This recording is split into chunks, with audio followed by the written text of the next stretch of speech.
The Cellcast is recorded in front of a live streaming audience.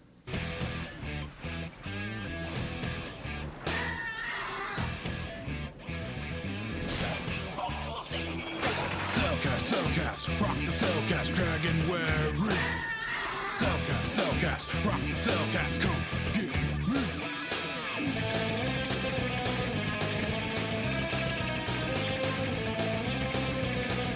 Dragonuary. Cellcast, rock the Cellcast, Dragonuary. Cellcast, rock the Cellcast, come get me.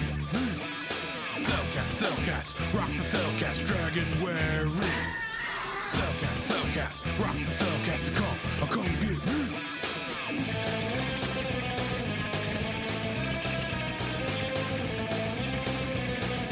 Dragonuary. Hello and welcome to another episode of the Cellcast. Joining me today is a man who, well, he'd get his ice cream sundae if he'd just answer his phone. Welcome, Jacob. Sometimes you're busy, and sometimes you get distracted and you get distracted by people blowing up planets and that kind of stuff. Just don't get mad at me if it comes up a little melty. Yeah, it's like, be like, I'm so hungry I'll destroy your world. Why, thank you. Let me introduce our co-host, a man who, will he just stop thinking this is a tournament and this is life and death? Come on, Coco. Welcome, Drew. I'm getting a feeling. I got a feeling that you may have an opinion about this film. Maybe. Just maybe. What gets it? Because trust me, I may have to play a certain sound clip later on for myself. Gotcha. But tonight, we are on our second episode of Dragonuary, yes. And we are looking at the film Dragon Ball Z Resurrection F. And why don't we just go ahead and jump into the spoiler-free portion of this? Yes.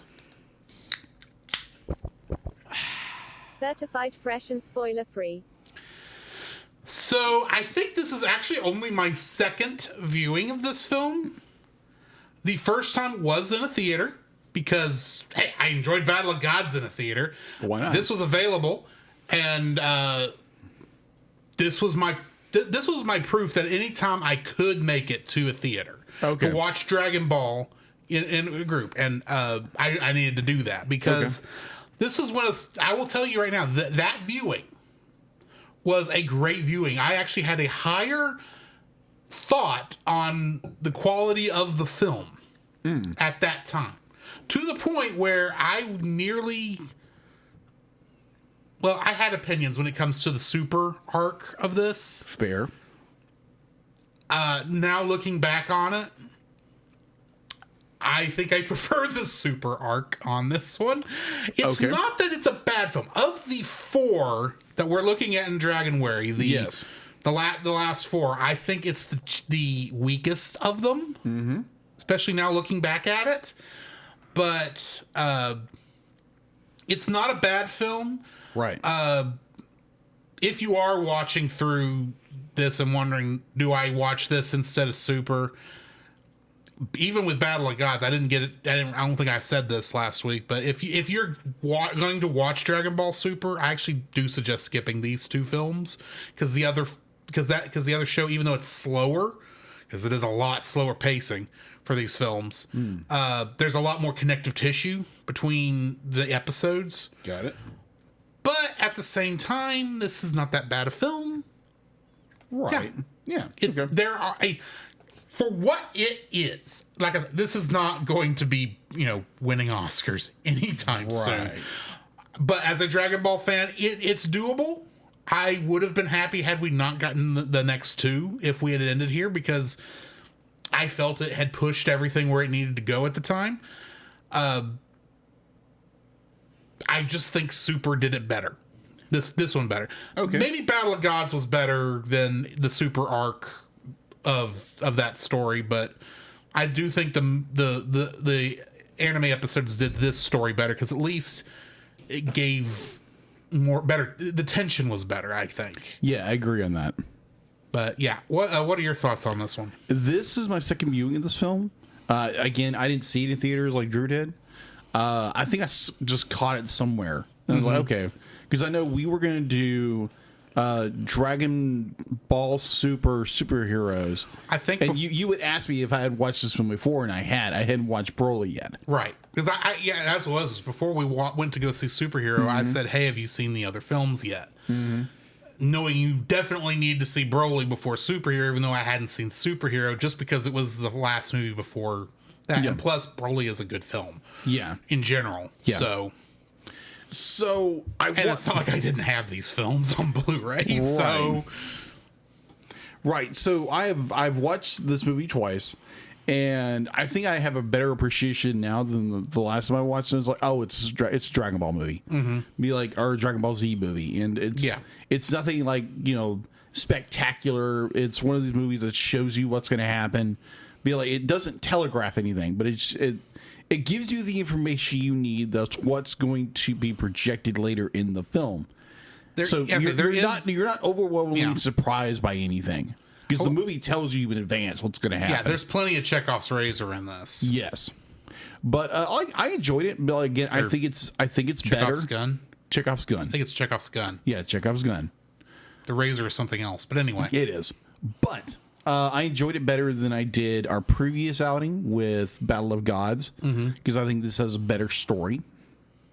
Do I still think Goku is more the problem? Yes. But we'll get to that. But I did enjoy it more than our last outing with Battle of Gods.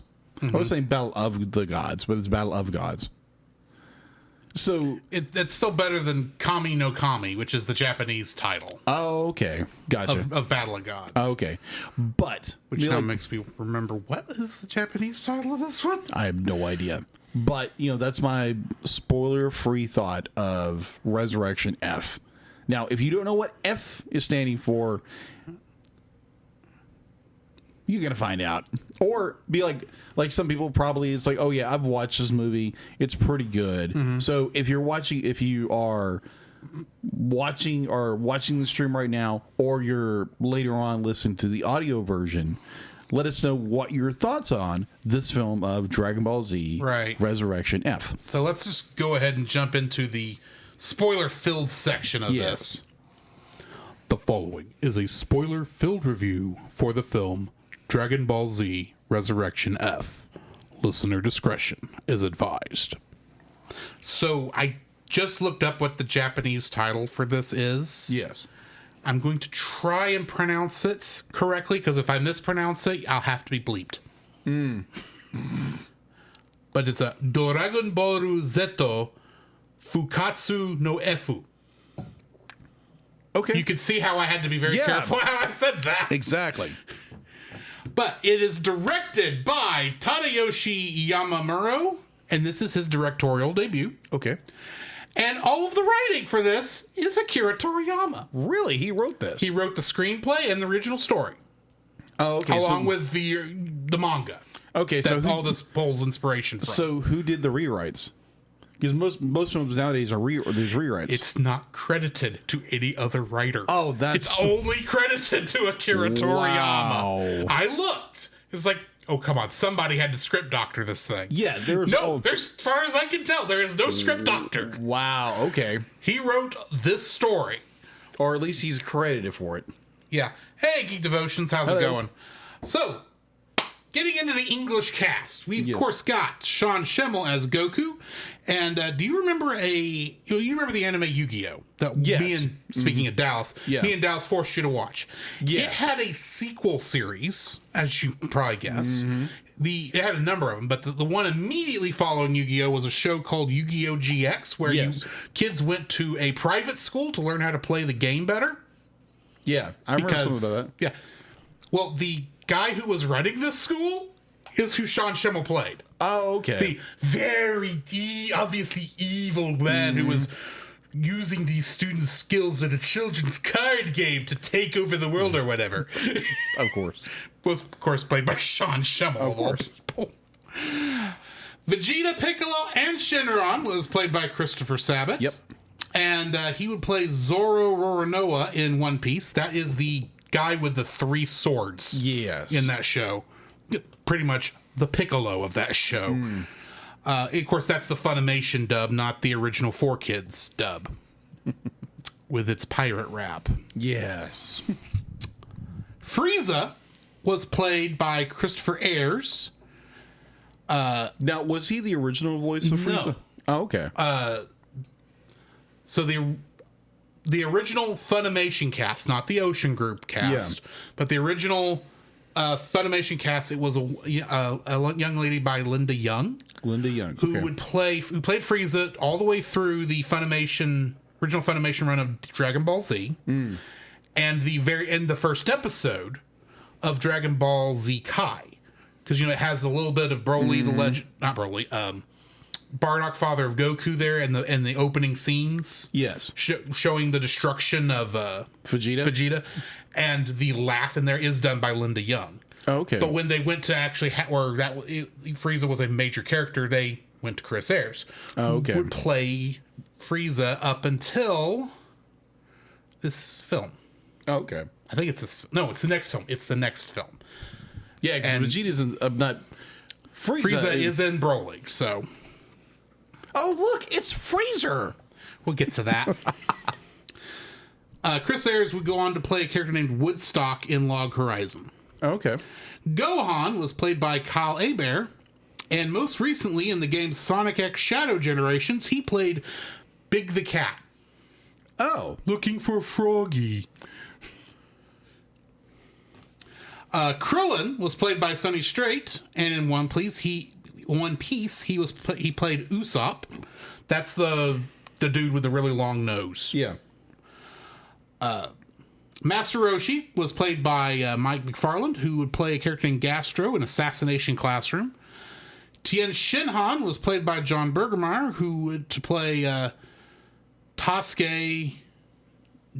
I put Tasuke Janoski, but I didn't say what it was from. But either way, Jocko, the Galactic Patrolman, was played by Todd Haberkorn, and he was Natsu Dragneel in Fairy Tail. Sorbet was played by Jeremy Schwartz, and in Death Parade he played Oculus, which may or may not be God in that show. I'm still not sure. Beerus was played by Jason Douglas, who would play Heiter. Yeah, sorry, it's a German name. It gives me trouble. Heiter in Frieren Beyond Journey's End. Whis was played by Ian Sinclair, who played Tsukasa Shishio in Dr. Stone, and Bulma was played by Monica Rial, who played Tsuyu Asui in My Hero Academia. So, Jacob, how many Kingdom Hearts connections do you think we got? Okay. So I'm going to pretend I didn't look over the screen while you were reading. So I'm going to make a small guess, maybe 16? Lower. 12. Higher. 13. Higher. I know what the number is. You just saw it. I saw it a couple minutes. It was 14. I'm going to have to hide it better from you next time. Yes. Yeah, 14. And of course, many of these are repeats from last week. Yes. So I am only going to read the new ones. If you want to know all of them, I will. You know what? When we do superhero, I will probably then go back and make sure I read everyone's name again. I don't know. Okay. I may do that separate. I don't know. But along with, of course, Akira Toriyama, who did Dragon Quest character designer, along with Dragon Ball Z. I do feel I should mention that one each time. In Japan, we got Kazuya Nakai, who played Tagoma, the Frieza Force member who gets killed very early on in this by getting sucked out into space. And then he played Rai and Waka in Kingdom Hearts. Ryusei Nakao, who played Frieza in the Japanese version, plays Ling in Kingdom Hearts, and Tomohisa Aso, who plays Sanbo in this, is the Japanese voice of Peppy Hare in Smash Brothers. Interesting. He's the one that tells you to do a barrel roll. You don't know what I'm talking about. I know exactly who that is. Okay. I know exactly who you're talking about. So what do we got in info and stuff? All right. info and stuff. Rotten Tomatoes is 86, or correction, sorry, IMDb has a 7.1 out of 10. Rotten Tomatoes is a 83% and 83%. It's both even for this movie. It's available to watch on Crunchyroll, but if you don't have Crunchyroll, you can go and watch it on Apple TV for $3.99. Production was by Toei Company at Toei Animation. Production was 20th Century Fox Studios Japan and 20th Century Fox here, United States. Runtime was 94 minutes. Release in Japan was April 18th, 2015. And for the U.S. was August 4th through the 13th in 2015. Box office, we had an estimated budget of $5 million. Now, granted, this is for the United States release, so just mind that. All right, opening was, I think my numbers got mixed up, but that's all right. Let me see. Yes. Opening for U.S. and Canada was $1.8 million on August 9th of the same year. It's Canada and or its domestic gross for the United States and Canada was over $8 million. And its international gross was $61.7 million. I feel you said that one number wrong. You should have said, it's over $8 million! Fair. Touche. All right, so home release. In Japan, the film was released on DVD and Blu-ray on October 7th, 2015. The movie had a special edition for collectors that included different items and other extra content along with the film. These items included a storyboard collection, a 16-page booklet, and a golden Frieza alarm clock. Because that's what I want to wake up to every morning. Exactly. Wake up, you silly monkey! Oh my gosh, yes. Additionally, each disc in this set included bonus content. Manga UK released a single disc DVD and Blu-ray with a combo pack with Resurrection F and Battle of Gods. Dragon Ball Z Resurrection F digital HD release was on October 6, 2015, while there were 3 different home sets released. The standard DVD, the Blu-ray, the DVD combo pack, and a collector's edition, which included 50 minutes worth of bonus content, including packaging Super Goku Blue or Super Saiyan Blue Goku cover and a fourth unique Freezer Force. I just said that, didn't I? Freezer. Yes. Yeah. Frieza Force postcards. You're channeling your abridged Goku yes, now. I am. It's so hard nowadays. It's so hard not to go abridged nowadays. The home video release of the movie was on October 20th, 2015. That is all I have for info and stuff. You did not mention that in Japan, there was an extended edition that did not get released internationally. Really? But the main difference was, I mean, I'm sure there were tiny little things, but the main difference was there was a tease for Goku Black at the end of it. Oh, really? Yeah. Oh. Who would not show up until Dragon Ball Super. So, just throwing that out there. Gotcha. Getting into the summary for this one.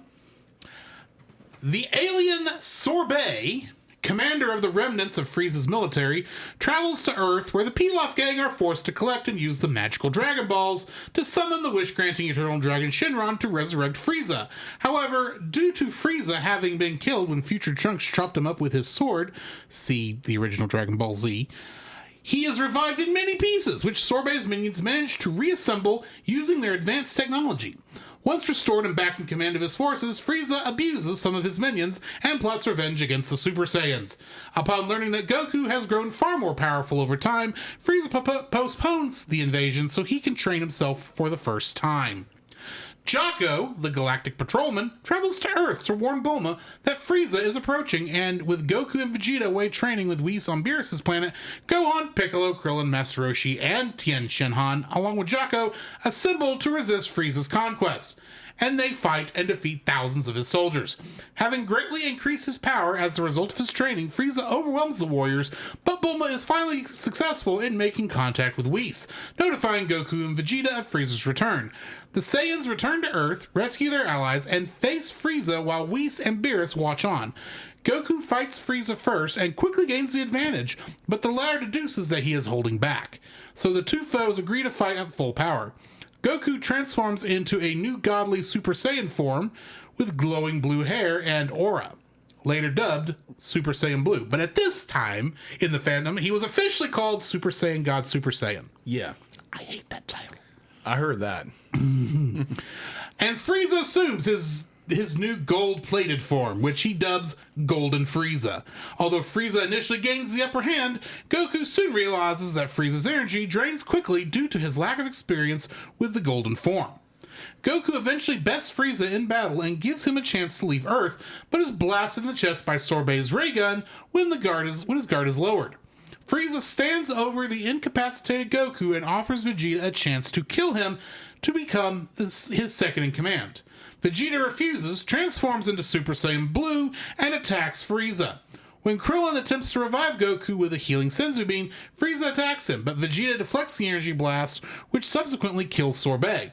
Vegeta dominates Frieza, who is humiliated, and proceeds to launch a surprise energy blast into the Earth, destroying it and subsequently killing Vegeta. Goku, Beerus, and the others are shielded by Whis and left floating in space on a small patch of Earth where they lament on the loss.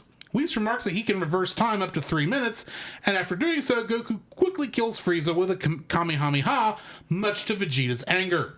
In the aftermath, Goku and Vegeta discuss the assertion by Whis that if the two of them were to properly learn to work together, opponents like Frieza would be defeated much easier. Vegeta scoffs and indicates that he would rather die than work with Goku, to which Goku humorously agrees. I may have an opinion. Vegeta remarks that it is about time they finally agree on something. In a post-credits scene, Frieza returns to Hell and, to his dismay, is welcomed back by a bunch of fairies and toys and stuffed bears and such. That's an interesting hellscape. Well, this is not without precedence. As Dabura, the king of demons from the Boo arc, right? When, quote unquote, he goes to the underworld, his version of hell turns him into a big softie because you got to look that up. It's been a while. Oh, okay. But let's just say that Frieza's a little more angrier than Dabura was. I gotcha. Getting into the trivia for this, Krillin's cell phone ringtone is the song We Are from One Piece. Is the theme song from that show. Mayumi Tanaka voices Krillin in Dragon Ball Z, and Luffy, the main character in that show. Jocko, the Galactic Patrolman, is a character in the Dragon Ball prequel comic Akira Toriyama wrote in 2013, which I have a copy of. Okay. That I kept with the rest of it. Along with the complete story of Jocko, the Galactic Patrolman, which is a prequel series. Oh, okay. Where Bulma's sister Tights, runs away. She lives much like Bulma does, and then has adventures with Jocko, the Galactic Patrolman, in another area of Earth. Okay, but it is for most of the. But here's the thing: most of the story, it's hidden that it's actually connected to Dragon Ball at all, and not revealing that it is until like the last chapter.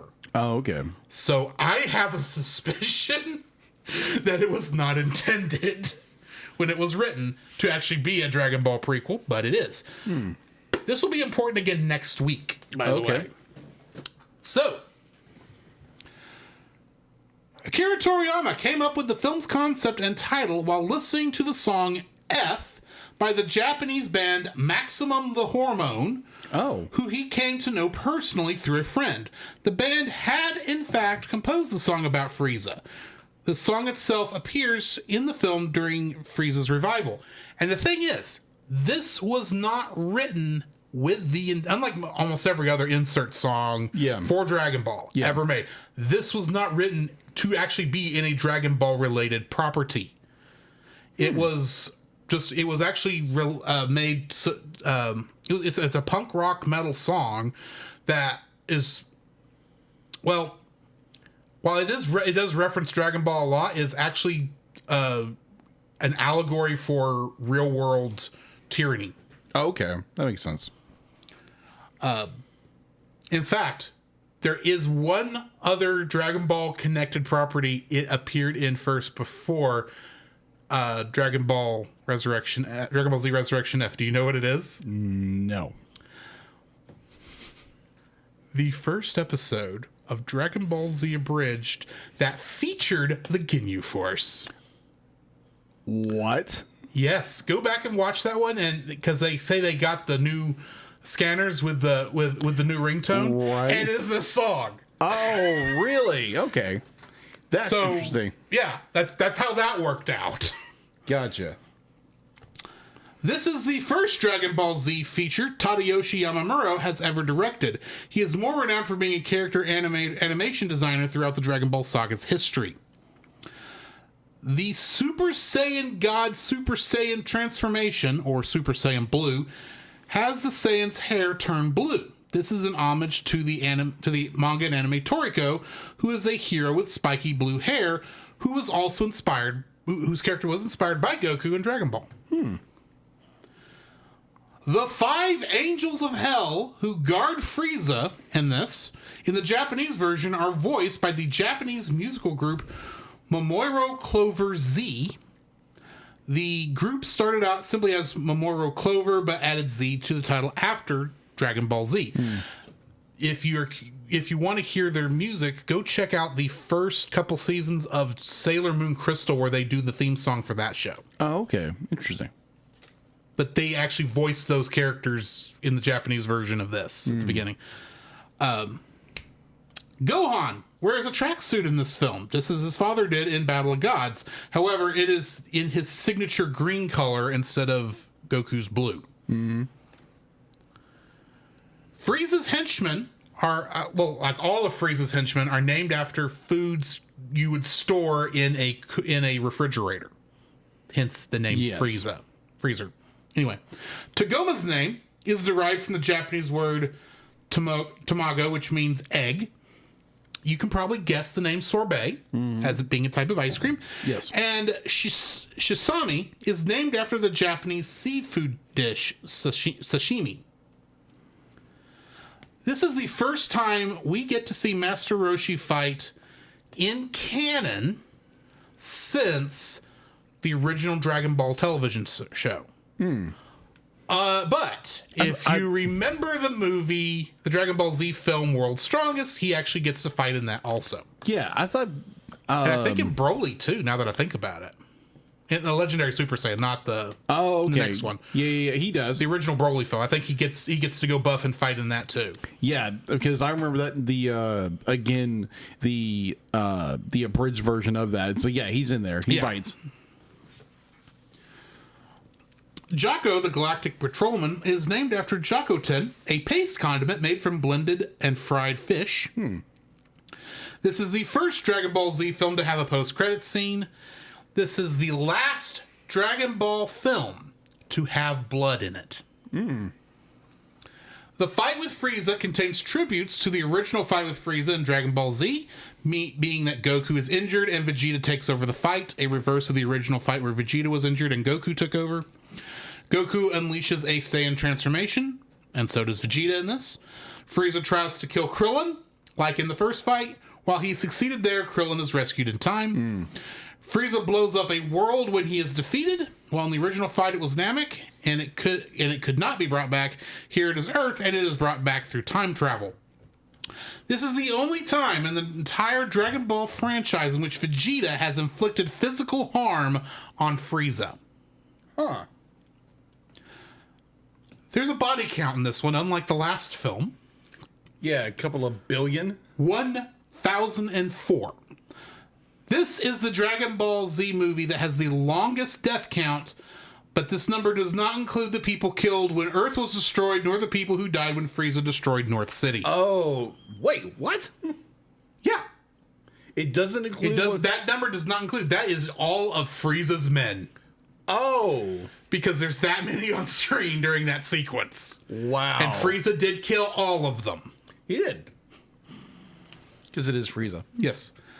The English dub of this film includes a cameo from Scott Frericks, more commonly known online as Kaiser Neko. Oh. Who is known for writing, editing, and starring in the internet parody series Dragon Ball Z Abridged.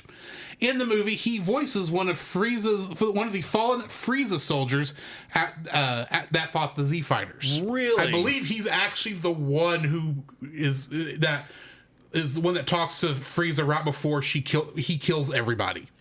Oh, snap. I think that was him. I couldn't spot it this time. Wow. For a while, I thought it was Tagoma, but I don't think... when I listened to it this time and when I looked at the list, it wasn't him. But Oh, I'm not surprised Toei had a problem with that. Toei never said anything about that. Really? This was before Toei really found out what Dragon Ball Z Abridged was. Okay, gotcha. There had been content... not content strikes, but where it detects... Yeah, to flag it. Yeah. It detected, but it hadn't that, and there was. This was at the time when most of the quote unquote copyright strikes that Team 4-Star received was thought more to be somebody trolling and being ornery. Dragon Ball Z Bridge has never officially gotten an official copyright strike from Toei themselves. Really? That we know of. Ah, gotcha. I mean, the YouTube channel is still up and still is watched regularly, so... That is true. Anyway. Jacob, what is your first like for this film? Okay, so my first like for Resurrection F would be the story, because the story is actually fairly good. It'd be like, it's not because you have... It's not fight. It's okay, let's do some build up. Let's... like, how is Frieza... resurrected? How does that happen?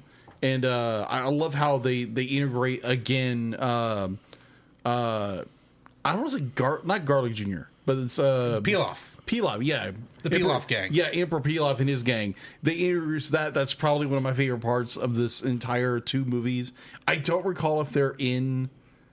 They are in the third film. They were a major character. They were a continuing character all throughout Super, and so they do also appear in Broly. Oh, okay. I totally Superhero, I don't believe they show up. Yeah, I don't think they show up, but they're might, but yeah, but I don't think Pilaf does. Right, but I really enjoy the story because you get more of the Z Fighters when they go to take on the Frieza Force, and you know Goku's there, thankfully. Because I think that's always what made Dragon Ball Z interesting, because they would always pull Goku out of the situation and have everybody else have to do something without him. And they did very, like, obviously these are very capable fighters and they're able to do it themselves. But I did enjoy his resurrection, how they did it, and how they did all these nice little setups where they would have characters mention something, or Whis would say something. He would say something about Goku, and he'd say something about Vegeta or something like that. That plays a pivotal point in the end of the movie. So I really enjoy the story. The story was far more fleshed out instead of Goku has to fight this god. And there's a party. I know that I'm being facetious when I say that. It's not like, oh yeah, I want to be stronger. I'll be like, I want to fight this god. But overall, I thought the story was very well done, very well handled. My first like for this film, much like how Battle of Gods was a throwback to more of the Dragon Ball style storytelling, this is definitely Dragon Ball Z. It is. This is what I grew up on. Yes. Well, or I say grew up on. This is what I was watching in junior high and high school. Just faster.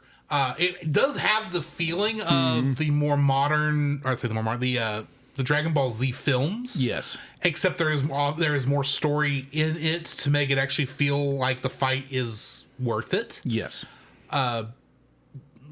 What I mean by that is, I said this last week, but most of the Dragon Ball Z films, it's like a very paper thin excuse of story to set up the big fight at the end of it.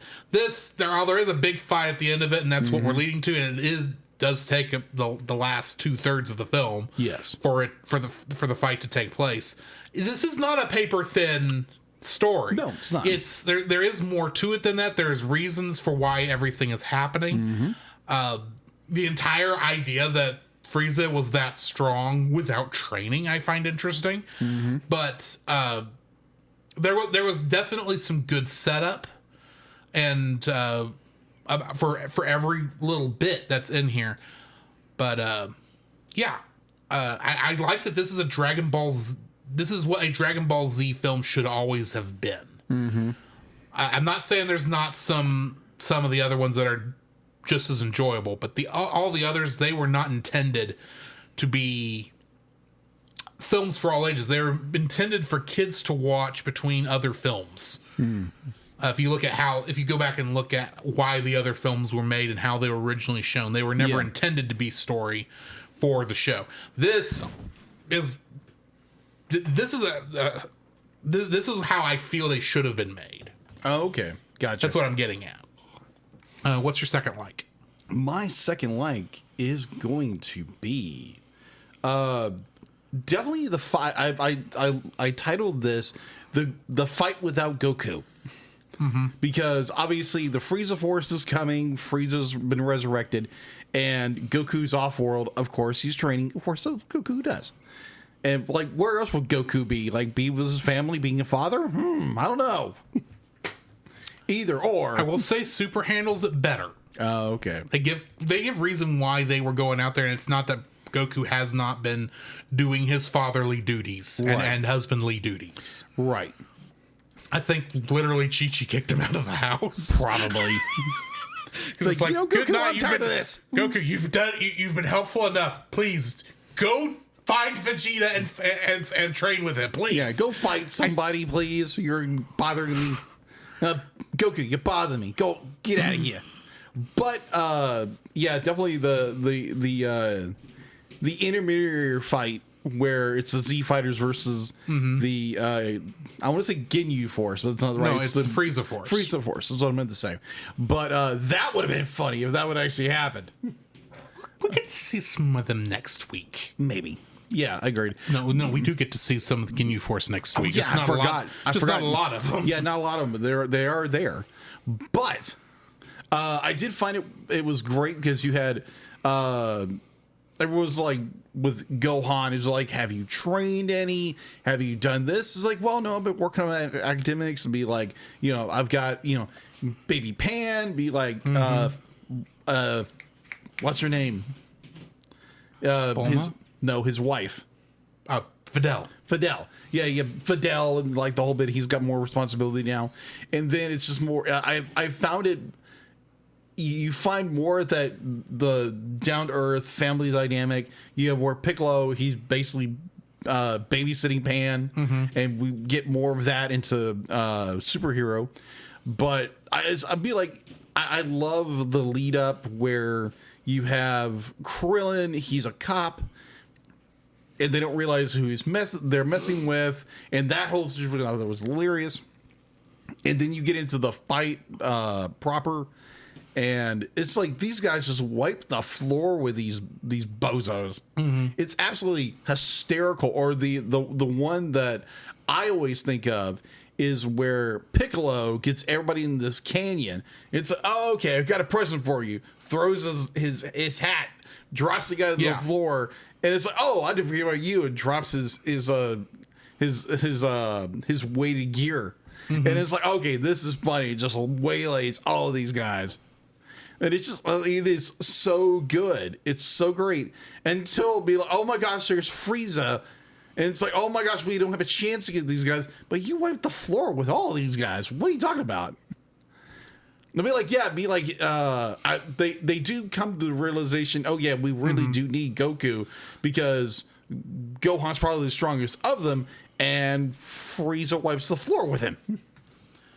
That's part of the proof that of what the Frieza Force's actual biggest weakness is the fact that none of them believe in training. Yeah, Frieza trained for 4 months for the first time in his life, and he's not happy about it. Yeah, no. Imagine if everybody else actually trained and was continually working out their body instead of just being. That's why they're able to go through so much of the Frieza Force so quickly, is because even though they're strong in comparison to most people, anyone who has any experience in fighting can easily take them out. Yes. Unless they're like the top level, and most of the to use a Super Sentai term, most of the executive level members of the Force are dead still. The only one that was still alive was Sorbet. We don't even know where he was. Originally, mostly because he was created for this film, right? And then there's like one other one that we'll see at the beginning of the next film that was had to have been around somewhere, right? But since this, and that's why the Saiyans were really such a threat to Frieza. Yes, technically Beerus is the one who got Frieza to go take him out, but the reason Frieza was willing to is because he recognized that they actually can slowly get stronger, and so it's better to take them out now while I still can. Anyway, continue. Yeah, I think it's the build up to the fight, the build up to like, hey, let's reintroduce these characters. Hey, let's Shinhan. Am I saying that right? Tien. Yeah, Tien. Like Tien shows up, and it's like all the big fighters. Yeah. Well, he says, well, I didn't tell Yamcha or Chaozu. Yeah. At first I was thinking, poor Yamcha. Chaozu I can kind of understand because Chaozu's a psychic. He's not really a martial artist. Yeah. But considering what happens at the end of this film, that really did not save them. No, it didn't. But I did enjoy where they did highlight the different characters, like what they're doing, how they're faring against the Frieza Force, and I thought it was very well done. And then, of course, you got to get Goku, Vegeta in there. So yeah, my second like is, hey, they actually put a spotlight on other characters. Well, you say that like they never do that. Oh, I know. I'm being facetious when I say that. Yeah, no, they actually. Everyone gets a chance to fight in the Dragon Ball stuff. It's just that usually the big ones get saved for Goku and Vegeta, right? Especially at this late stage of the game. But I'm going to jump off of that and say, that is getting to see everyone else fight. Their fight against the horde of the Frieza Force is so much fun to actually watch. One of the things I wanted to point out, first off, this is the first time we're actually getting to see Jocko fight, because this movie introduced him to like most of the world. But he doesn't fight in his manga, so seeing him fighting with his ray gun and going and all his acrobatics that he's able to pull off was fun. I especially like when he and Krillin were back to back, fighting them, and Jocko says to Krillin, "Hey, you're pretty good. Where are you from?" And Krillin says, "Oh, I'm just a human here from Earth." He says, "Really? You look too weird to be. You look too weird and strong to be from here." Well, I mean, Krillin doesn't have a nose. But, and that's the other thing I want to bring up. The one quick appearance of Android 18 at the beginning of this, when she goes and shaves Krillin's head, and she says, "I'm fairly strong too. I probably could come with you to take on this guy." He says, "Yeah, but somebody needs to watch Marin and one of us has to go. At least I know what I'm going up against. Right. Because he's actually fought Frieza before. Yeah, it got... And Krillin says, there is one thing you can do to help. I think I ought to go for the classic look. And gets his head shaved. And that was good. When he leaves, we get that 2 seconds. With Android 18 looking on as he leaves and go, he's so cool. I saw this in theaters, that line got the biggest laugh of the entire film. I keep thinking what they would have done with a bridge, be like, oh, he's gonna die. Oh, probably, but yeah, there's the other characters for this are always the fact that none of the characters ever get left behind. Oh, not yet, anyway. We won't see it in the movies, but there's the arc after this in Super. Mm-hmm. They spend so much time in the future and so few people can go. It's the Goku and Vegeta show. Oh, of course. For a couple episodes. Oh, Future Trunks is there too. Yeah. With blue hair for some reason. I still don't understand that. But then we'll see. Piccolo's already had his little, whatever you call those things that are normally pink on him. These things. Yeah. I don't know if they call those, if those are muscles or what, but they're yellow now.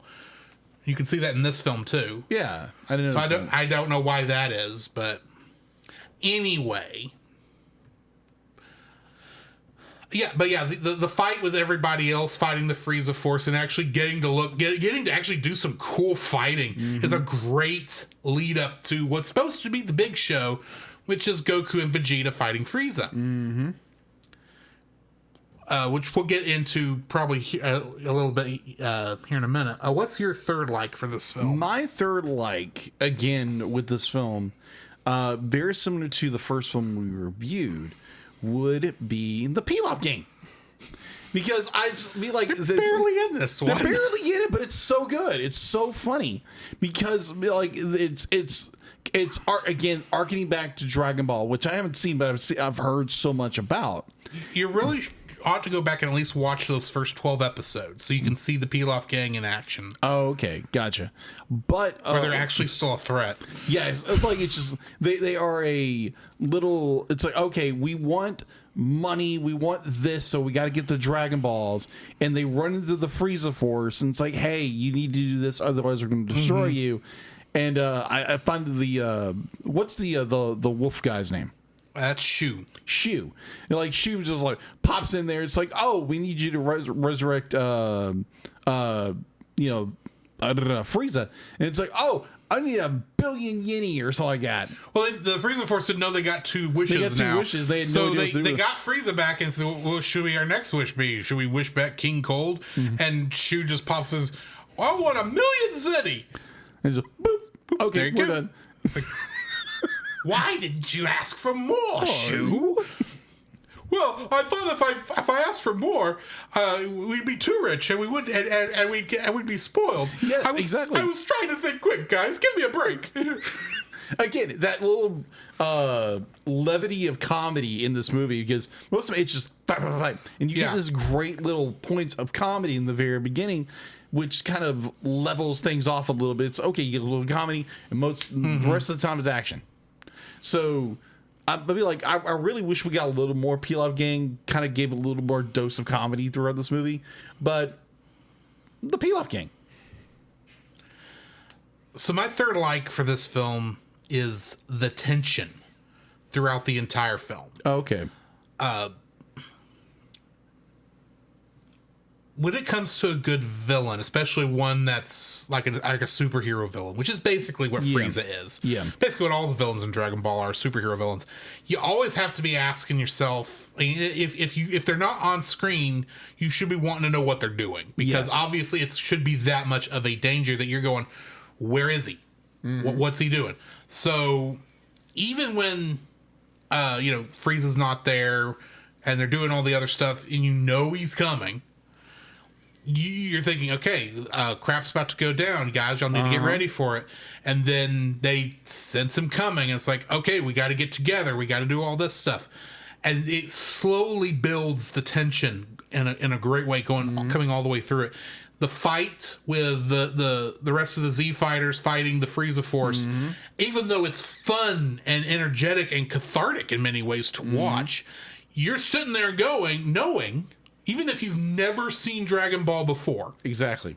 you don't even know who Frieza is, you're sitting there knowing that this is the guy who leads these guys, that is stronger than these guys. And yeah, it's fun to watch, but it's like the tension it builds in such a way where, yeah, even though they're going down like pretty easy, Frieza's going to be the one that's going to be the hard fight here.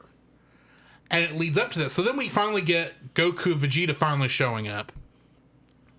And Goku is the one who leads the fight at the beginning.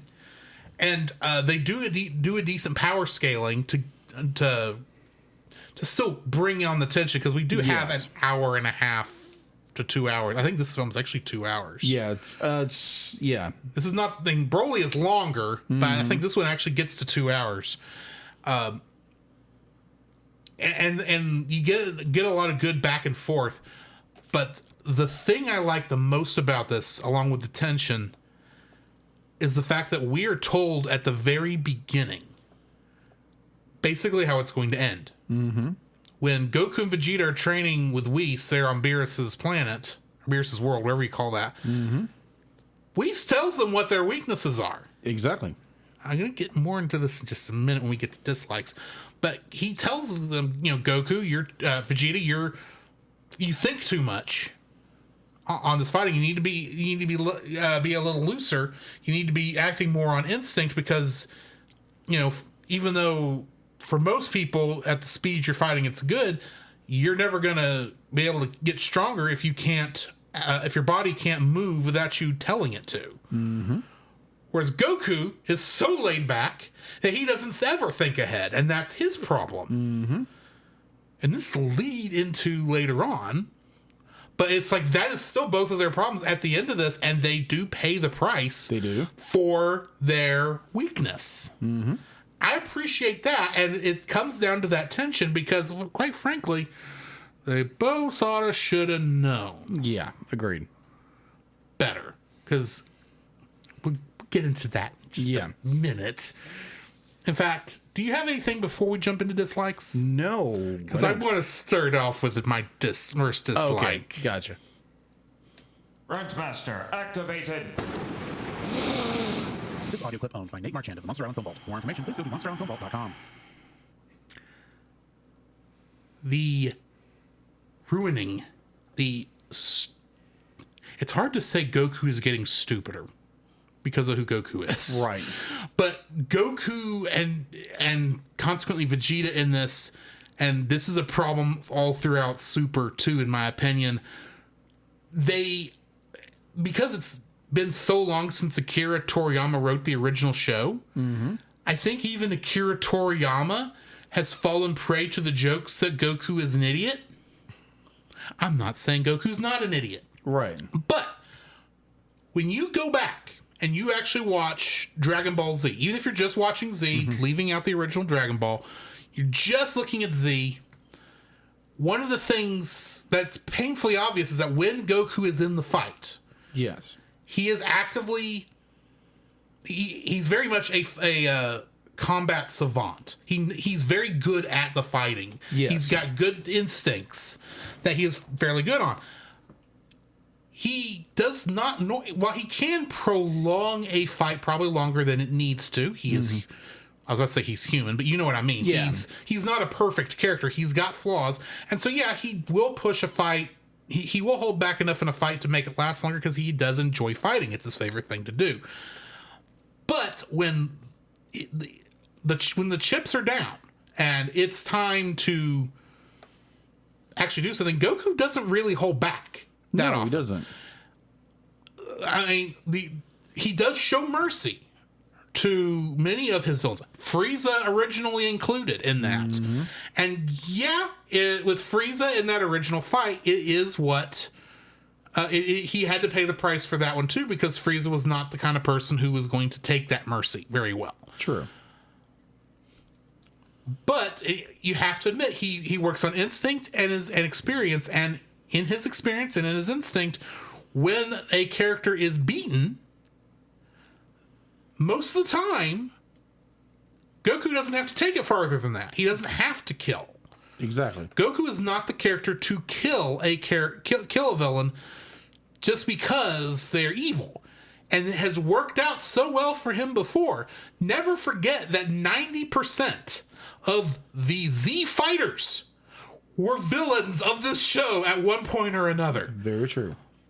From Krillin to Tien and Chaozu to Yamcha. Mm-hmm. Heck, even Bulma could be considered a antagonist at the very beginning. Okay. Because she was tricking Goku into going on that trip to begin with. Not journey to begin with. Mm-hmm. To Vegeta, to Piccolo, to Majin Buu, to Android 18. Granted, that's more Krillin showing mercy, but still, Goku has plenty of reason to believe that he can show mercy to another character, and it will that will change them for the better. That they don't have to be this way. The problem is, Frieza is someone Goku showed mercy to. Frieza did not act. Did not get better about it.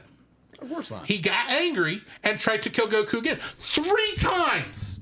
During the Frieza arc at the end, Goku showed mercy to Frieza and allowed him to leave. Even gave Frieza some of his energy so that Frieza could get away in time before Namek exploded, and Frieza would backstab him. Mm-hmm. At this point, while yes, Goku is still the kind of person who would still show Frieza mercy, he should have been on a hair trigger to know what Frieza was going to do, so that if something happened, he could immediately react, because you can't trust Frieza. Goku should know he can't trust Frieza. And you know who really ought to know, no matter how big his pride is, that he can't trust Frieza? And that's Vegeta. And Vegeta is just lording and bragging about, I've beaten you, Frieza. You are poor, pathetic, and weak. It's like, do y'all not remember he can blow up a planet? And because he's not in a fight right now, he's not going to miss the core and make 8 Frieza minutes take up to 30 episodes to destroy the freaking planets? Vegeta! Look, I can maybe give Goku a pass, because Goku does tend to be more merciful than he probably should be. Right. You, on the other hand, are a heartless, cold piece of crud half the time. You don't like Frieza. Frieza is probably the person you hate the most. Why don't you kill him when it's very easy to? He has plenty of time to just do a Gallic gun and vaporize him.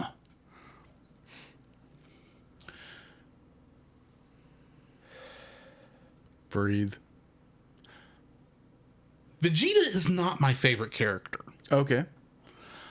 I respect his story. I enjoy his redemption arc. Right. But it's starting with this film. Actually, you really want to get... I can't even say it started with Battle of Gods, because it started with this film, where he started acting like Goku, taking on the worst parts of how Goku fights. He wasn't showing Frieza mercy, but he should have known to act faster than Goku would have in that moment. I recognize that's part of the plot, part of the thing. But it's starting here where Vegeta slowly gets stupider. Is slowly written more and more not as a good fighter, not as someone who used to be a galactic, a top member of an evil organization that destroyed planets. Remember, Vegeta's kill count is in the billions. Yeah. We don't get to see most of it, but his kill count's in the billions. He is very experienced in how you take out somebody who might be stronger than you. And he's taken on Goku's worst aspects. And Goku is starting at this point, is starting to get worse than he was. This is not the same way Goku was written in Z. This is not the way Vegeta was written in Z.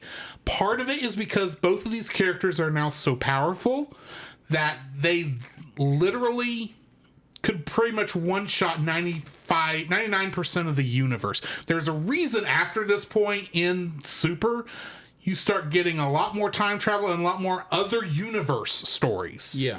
Because literally the power scaling has gotten that bad.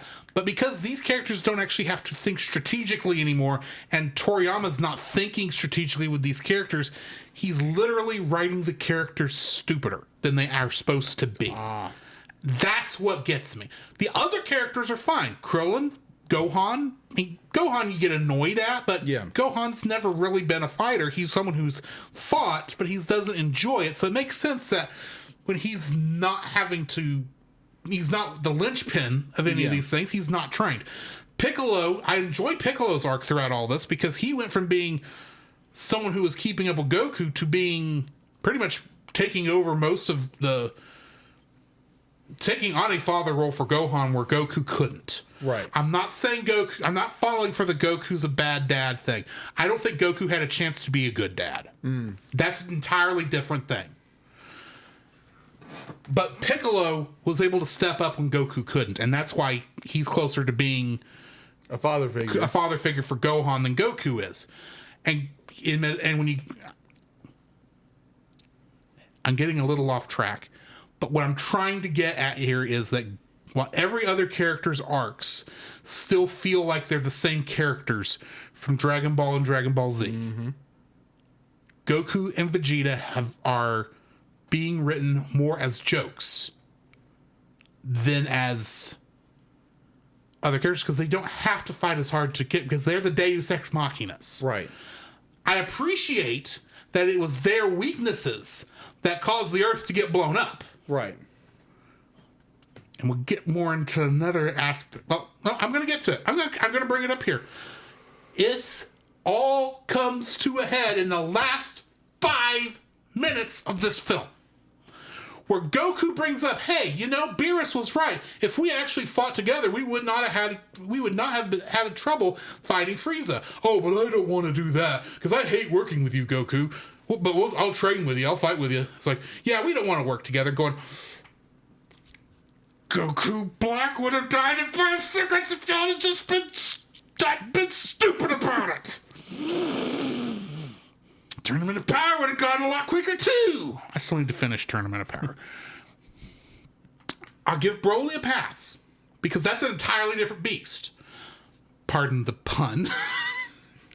But it's starting here and it goes through Super, like, where the characters are just slowly more and more of,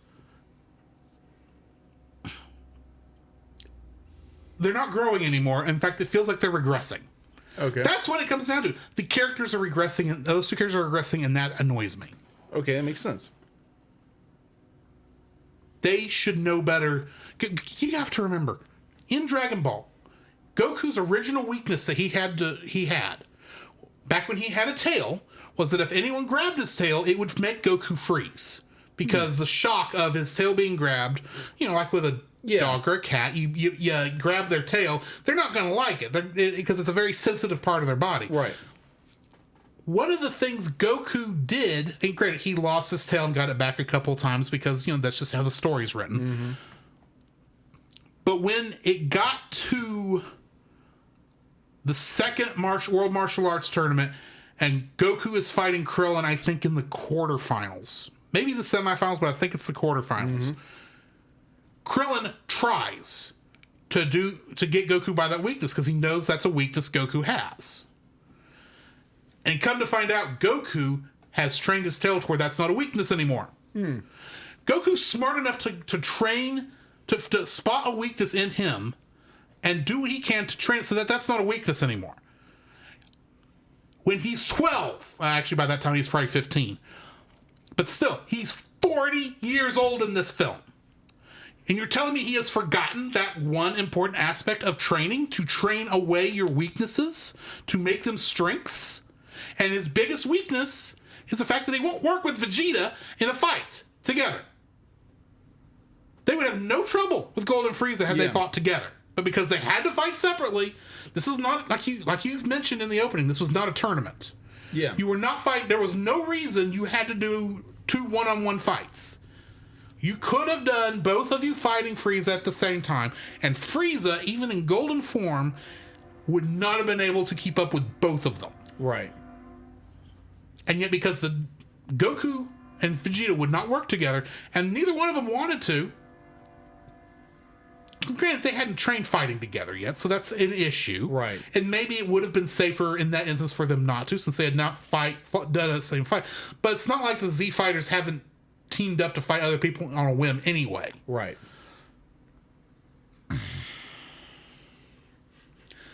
The regression of characters, the regression of Goku and Vegeta, is my number one dislike in this film. Okay. Because they literally go from being good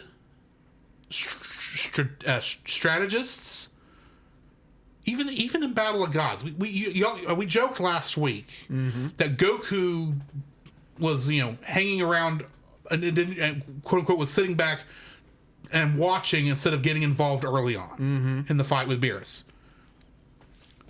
That's still a very good strategic move because he doesn't know how to fight Beerus, and he's hoping that from a distance he can actually see something that he couldn't see during the fight. Right. And he doesn't jump in until he realizes, I don't even have a chance to do this. We need to go ask Shenron, or whomever. I don't remember when he remembered to do that. But yeah, the fact that the regression of intelligence and fighting intelligence in both Goku and Vegeta is my number one dislike. Okay. What's yours? Okay, so my first dislike of this movie is Goku's approach to everything. Goku's approach to this entire thing is, it's the Frieza Force. Oh, Frieza's back. Oh, this is a tournament. Oh, this is an opportunity to fight somebody strong.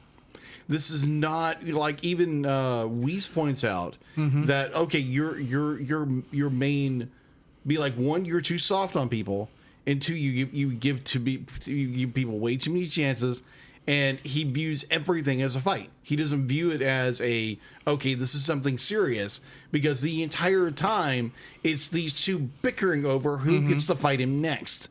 It's not, oh my gosh, this guy is going to destroy the world. That's what I'm talking about with the regression, because it's a regression of the Goku characters. is not always like that. Yeah. You look at him during the Majin Buu fights, and he's not like that. Yeah. During the Cell fights, with the exception of that last thing he did when he gave the fight to Gohan, that's not how he was. Right. But somehow that's who he is fighting Frieza? Yeah, it's weird. Who's obviously stronger now, and you can see that there's a weakness, and maybe he's overconfident in himself, but anyway. Yeah, I agree. It's just more, he's way overconfident. He gives way too many chances. Like, it's more of a tournament because he wants to see the person get better, get stronger, for he can have a better opponent. And he has these, fighting goggles off.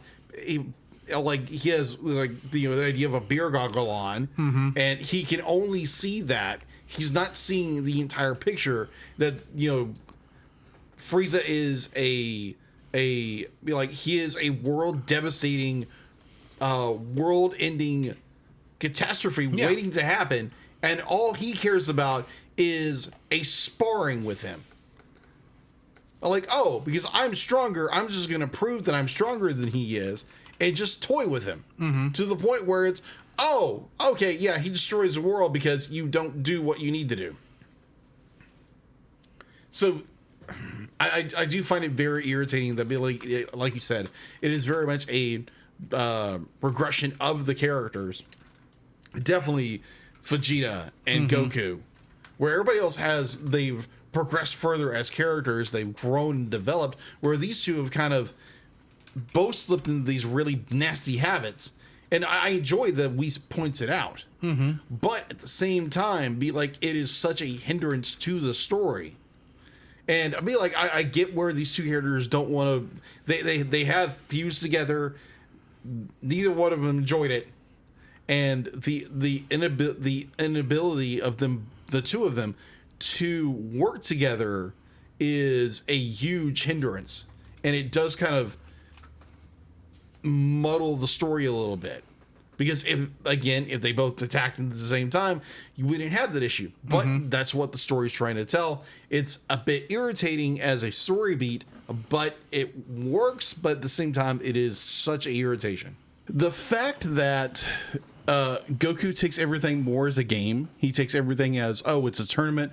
Oh, it's a fight. It's not a... definitely, like you said, like definitely a regression of character, and his character continues to regress. Oh, yes, I agree. It's just be like, how stupid can we make Goku? Oh, here we go. We could have him be the reason 14 different universes get put on the chopping block. Turn them out of power. Yeah. Here's the funny thing about that. Technically, that wasn't all Goku's fault. In fact, technically, Goku did actually give Grand Zeno the idea to actually save a couple, but so here's the funny thing about that whole. Be like, again, I haven't watched Dragon Ball Super. I haven't, but I was talking with a coworker. I don't know if he's gonna be working with us much longer, but you never know. But I was talking to me like, it's like, oh yeah, I love Dragon Ball Super. It's like, yeah, the Tournament of Power is so good. I'm like, wait a minute, when does this happen? Oh yeah, 70 episodes in. Yeah, Dragon Ball Super, the Tournament of Power arc, is the longest arc in Dragon Ball. Period. I'm not counting filler in Z and regular Dragon Ball. Longest arc. And it takes it only goes over a amount of time about maybe 30 minutes to an hour, I think. Okay. Granted, it's because there's a lot of people it's going back and forth between, so many of the scenes are happening at the same time. But oh yeah, fun fact, that's another part where Goku's mercy with Frieza comes up. Because Frieza. Well, Frieza's dead at the end of this movie, remember? Right. Yeah, he gets obliterated. And at the end of the episode, he goes back to hell. They are going to they have to take a certain number of fighters to the Tournament of Power. Right. So the ones that are going initially are, of course, Goku, Vegeta, Krillin, androids 17 and 18, and Master Roshi. Yeah. They have to take one more. They initially are taking Majin Buu. Pretty good choice. Fat Buu would definitely be a good help if he would not hibernate every time something happens in Super. Right. So since Buu then hibernates, they have to pull somebody who has not trained, because this is all at the last minute, but is still going to be able to fight. And so they come up with the only person they can think of, Frieza. But Frieza's dead. He's got the halo the whole time. They don't wish him back before the Tournament of Power. Okay. You've seen Broly. What does Frieza not have? A halo. Yeah, because Goku wished him back with the Dragon Balls after the Tournament of Power.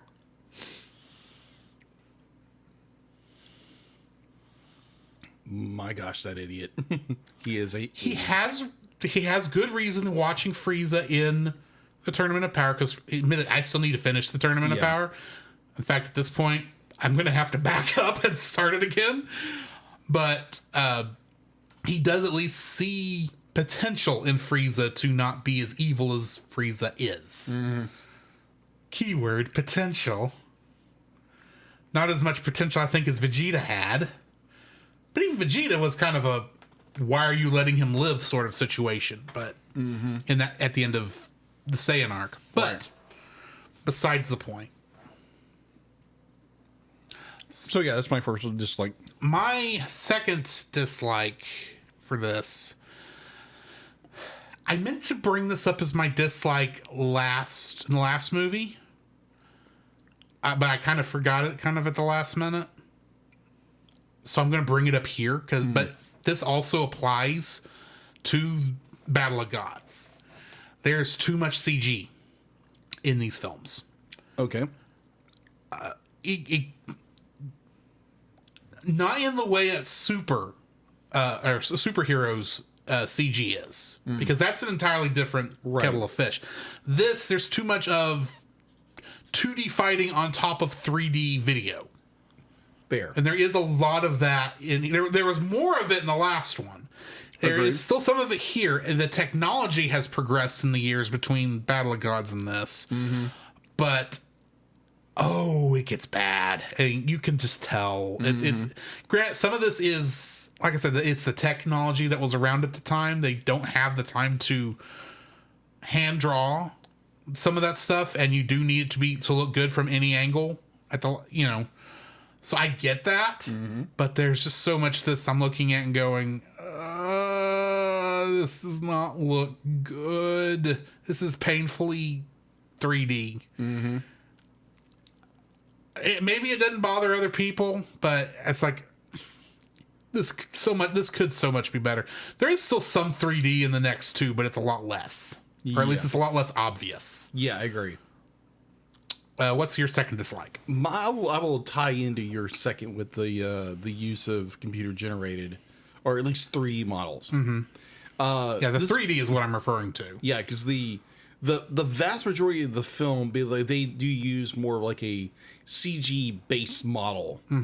But when it comes to the big final fight between Frieza and Goku, they do use 3D models. Yeah. And they did use 3D models very loosely in Battle of Gods. Except for the backgrounds. Yeah, except for the backgrounds. Like, very loosely. They overuse or overextend the use of a 3D model, a 3D model structure. And it's very painfully obvious. Yeah. And it takes you it brings you out of the immersion of the movie. A lot of times it doesn't even look like the characters in the environment are in the same location. In some ways, yes. I do agree. So that is a bit distracting, and again, it's a shortcut. And at the time, it was what they were using for the games. What I understand? Not quite. It's when you get to superhero, that art style is very much based on like Dragon Ball Fighter Z and Dragon Ball Z Kakarot. Right. But overall, the use of a 3D model character for a 3D environment. I understand the approach they were doing, but maybe the technology wasn't quite there, and I think they haven't gotten there yet.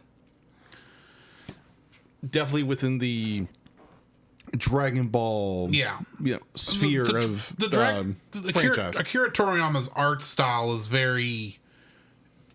It's not really good for 3D. No, it's not. If we're being honest, it's not easily translatable into 3D. I'm not saying they don't do a fairly good job later on, but it's one of the harder things to get right. Agreed.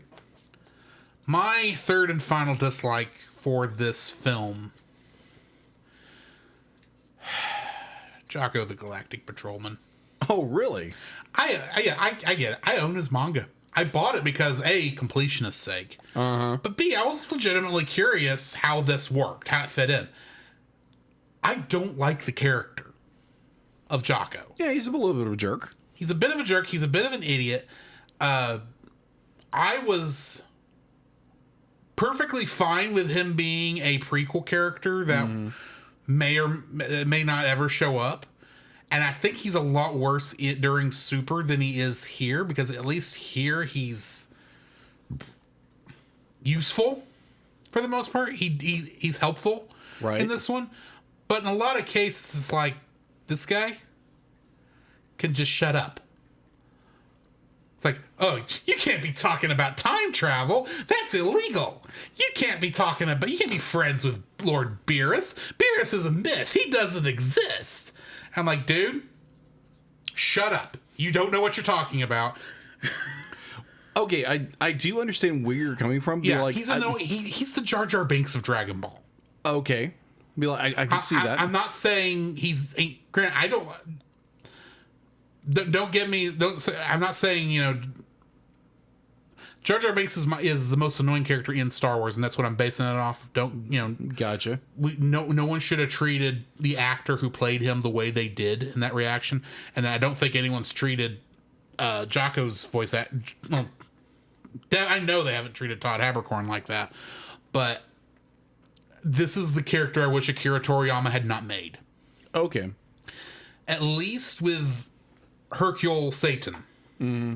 As annoying as he was in during the Cell games in Z, and to a degree is still that annoying, he at least is likable. Okay. I don't feel Jocko is likable. I gotcha. Well, I think I'll come to the defense of poor Jocko, because I think Jocko is a character out of time. He's a character who is being thrust into this environment, into this world, where he doesn't know any of what's going on. So he's asking all the, like, why in the world are you doing this? And why are you doing this? So he's kind of a introductory character to, like, he's an insert character for us. It's like, what's going on? Yeah. We're like, you can't do this. This doesn't work. But they do it all the time. I get that, because that's kind of what the Pilaf gang was doing that job in Battle of Gods. Right.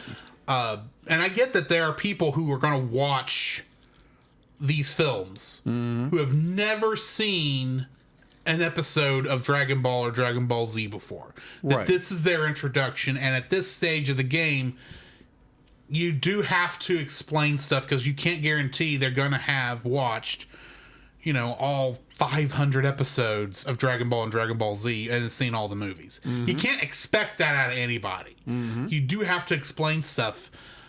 And admittedly, they don't explain as much here as they do in other movies, but I agree with you that's what his role is, and that's that's his entire point. It's just, it's annoying. It's annoying. He's an annoying character. It's like you could have had almost anybody else maybe take care of this. I don't know how you would have pulled it off. Yeah. With the story that this one has, but right. He's an annoying character. Like I said, he's the Jar Jar Binks of Dragon Ball for me. So, okay. What's your third and final dislike? My third and final dislike of this film. So we have Lord Beerus and we have Whis, who do nothing in this film. Who literally do nothing except for Deus Ex Machina. Deus Ex Machina characters. That's all they do. I hate to tell you this, that is their role going forward. I get it. They do a bit more in Super, but... So I do know a little bit about Super, because the internet loves to spoil everything, right? Yeah. So I do know in the Goku Black arc, I know that where they are able to use the time dilation, able to go back in time and prevent something from happening. And well, they tried. They tried. Which I think is okay, we're just going to watch this guy die and then go back and reverse time. Because you can't mess with time or anything like garbage like that. Where they are the Deus Machina in order to make this plot work. It's like, because Whis can reverse time and this and this and this. And it's just like it's a convenience for the film, because again they do drop a hint that he can do that, and I do enjoy that they do that, but it's just a redo, be like, just hit restart, let's do this again. And granted, he only gets 3 minutes, and some of that was taken up by how long Whis was pretty much saying, "Do you understand where you went wrong, Goku?" Yeah. So I get it. Yeah, I get where Whis is more like he's the voice of reason. Yeah, for our characters, and be like, do you understand why what this happened? Because you're an idiot and you let your ego get to you, and you allowed this to happen. This is your fault. Yeah, and I don't think Goku learns from that. He doesn't. No, he doesn't. That's why that was pretty much my first dislike. Yeah, agreed. Goku has learned from every single fight he's ever done, but he doesn't learn from this one. No, he doesn't. He doesn't learn from it. And I do find that's more of a weakness to this film. Because, like you said, be like the way Toriyama wrote Goku, his character has digressed so much that he doesn't learn from anything he does. He just kind of moves forward as a brick, as a dumb, stupid brick. And it's like, oh, I can just do this. Like, no, Goku, you can't do that. Don't do this, please. Because you're going to destroy the world. Oh, but it'll be fun.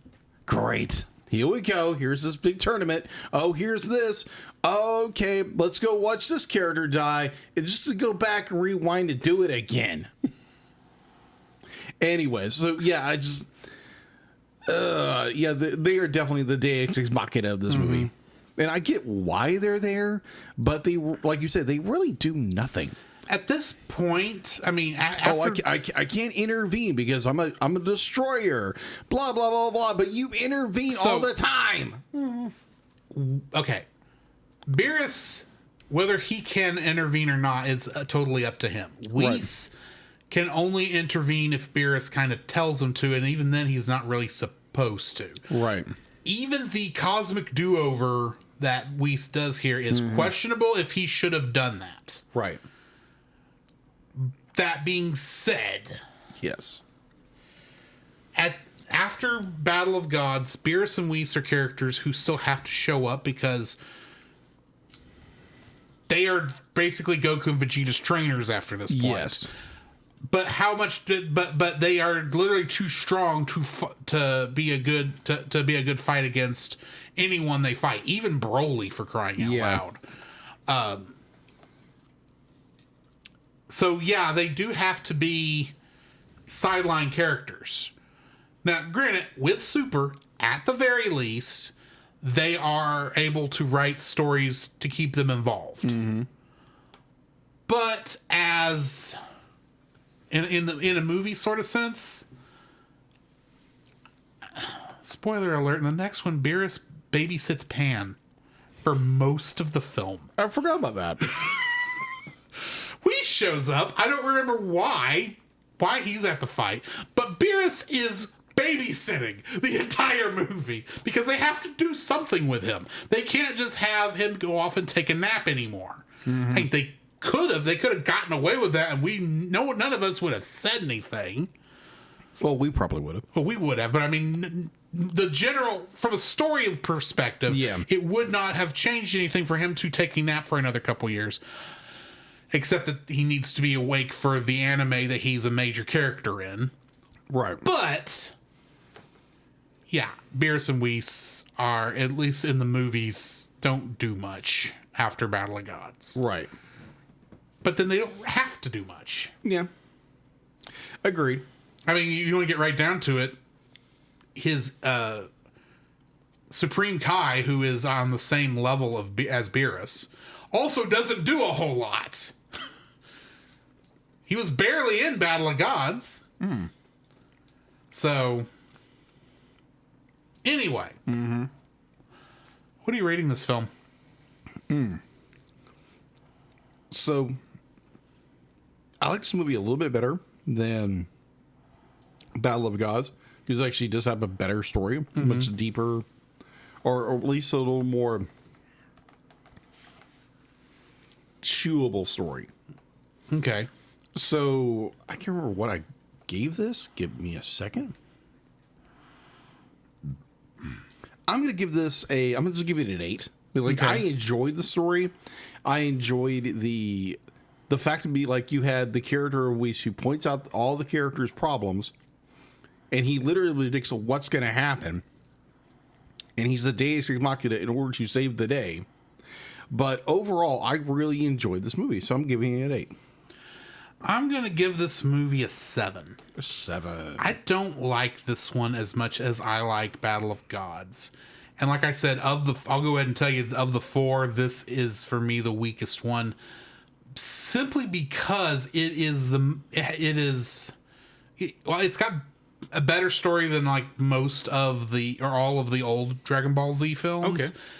It is still very much in that lane. Yeah.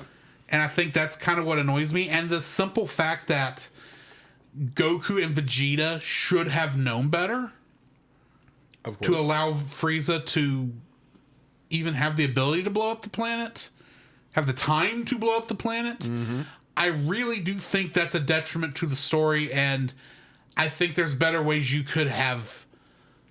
There's better ways they could have written this where Goku and Vegeta's weakness has disastrous effects without allowing Frieza that much time to blow up the planet. And I could to force a do-over. Yeah, there had to be better ways, like maybe Frieza was only looked like he was getting weaker, but then had a sudden burst of energy. Maybe even had another transformation sitting behind that, because we do know there's a Frieza Black in the Dragon Ball Super manga that takes place after the anime.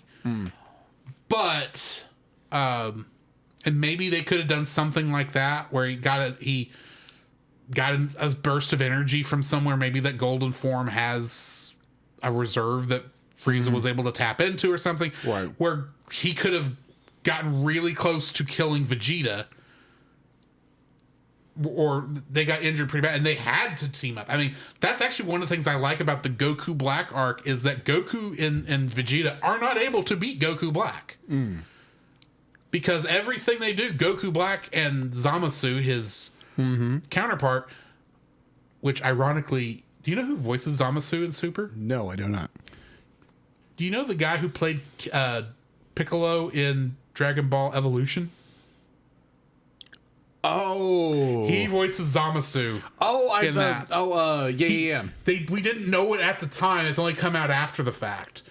But that's real. The Goku Black's arc, I think, does a much better job of forcing Goku and Vegeta to actually work together than this movie. Because this movie, like I said, I feel like they were shown, here's why you have to work together. Oh, but we're too hard-headed to do it. So they didn't learn anything. James Marsden, yeah. So yeah, I'm giving this a 7. Oh, okay, gotcha. It's still a fun movie. Don't get me wrong. Yeah, do not get me wrong. It's just that one bit annoys me so much that's gonna knock it down and make it, of the 4, the weakest one. Yeah, I think with your point, I do agree with your point. I do agree.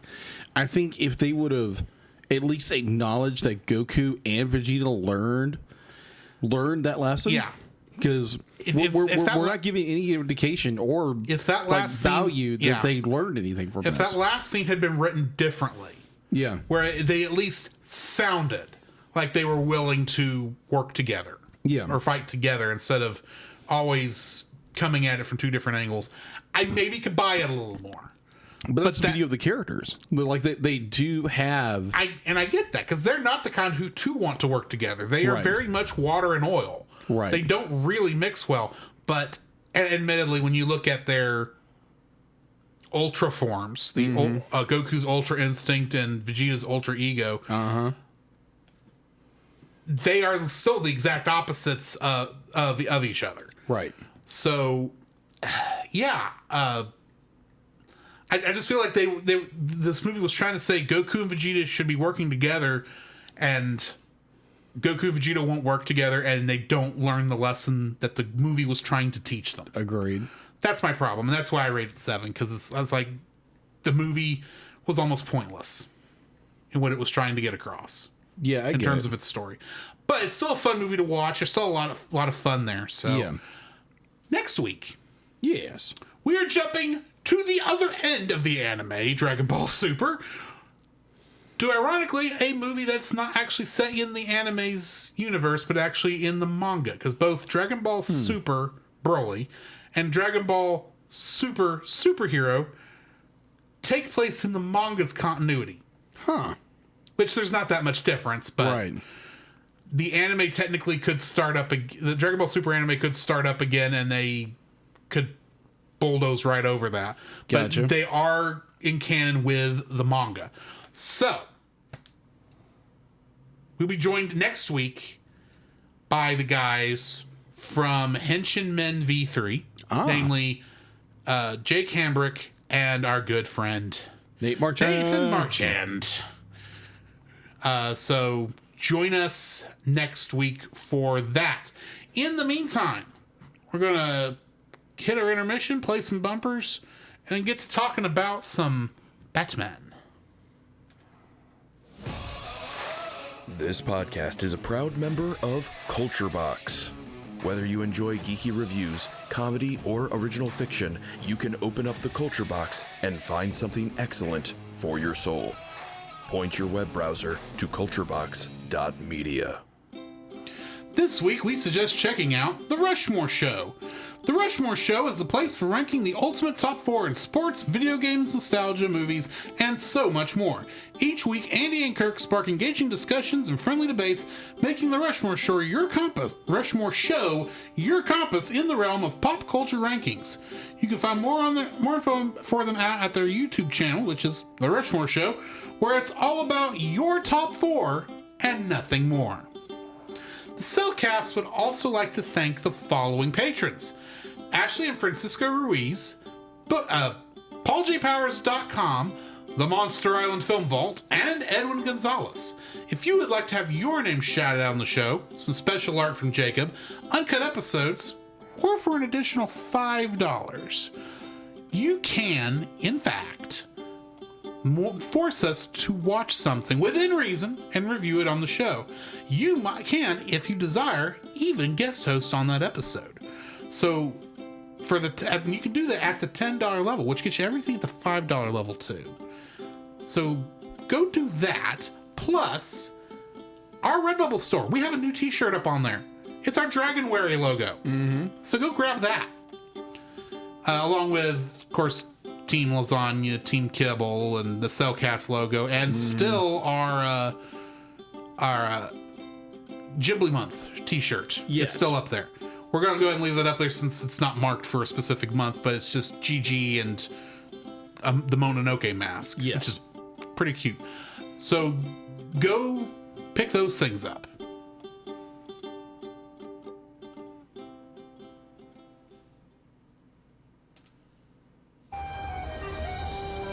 I am vengeance. I am the night. I am Batman. Batman. Batman. There is a song the good folks sing. Song the good folks sing.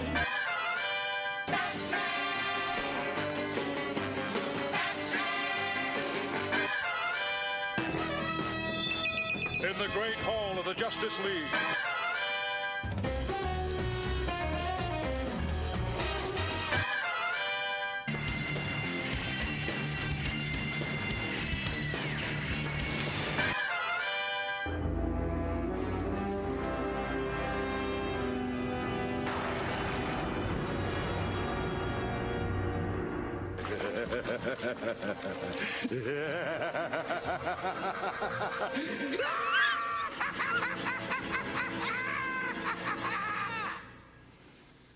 Our first episode of the evening. I've got Batman in my basement.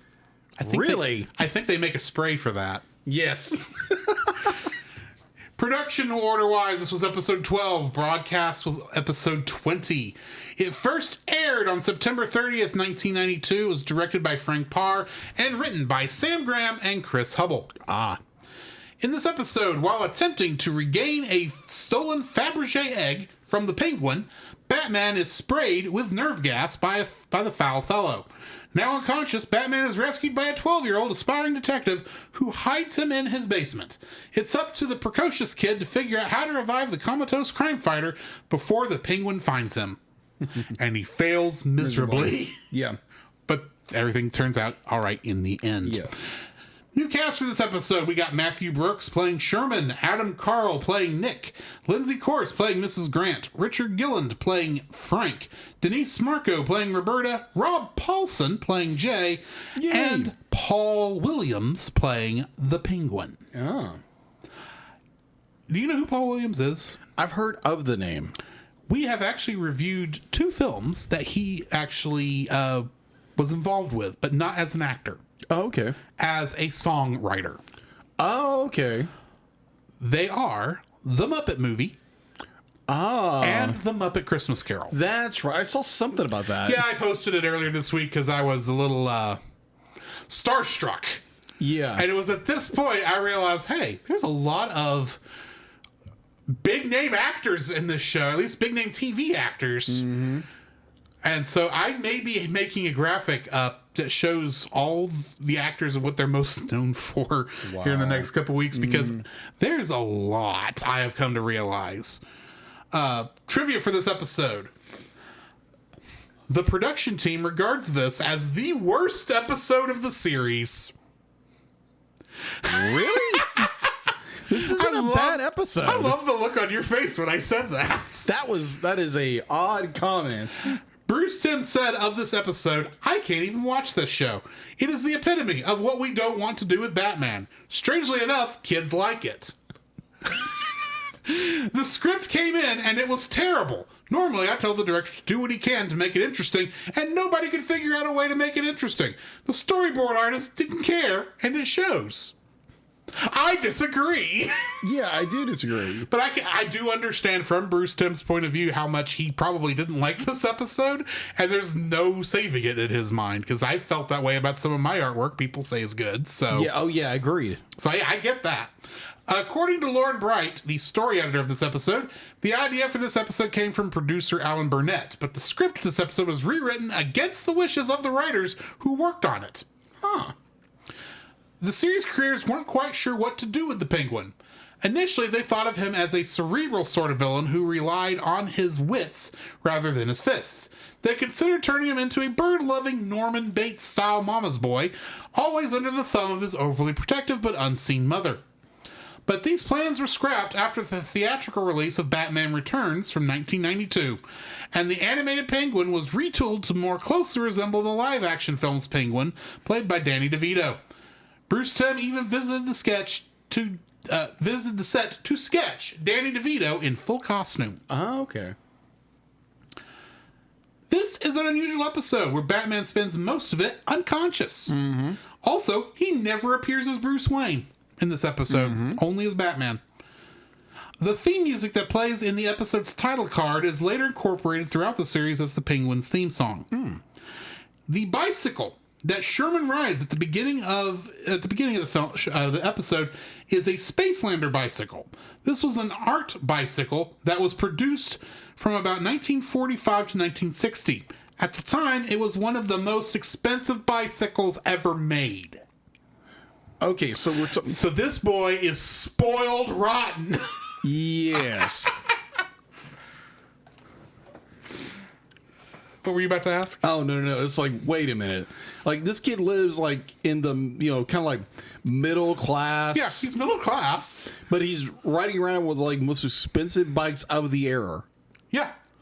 Wow. It's like either mom's got a really good job or the dad we never see is some kind of space engineer. And trying to buy his son's love. Exactly. Like, yeah, I'm going to buy you the most expensive bike there is. When you consider what he does as a hobby.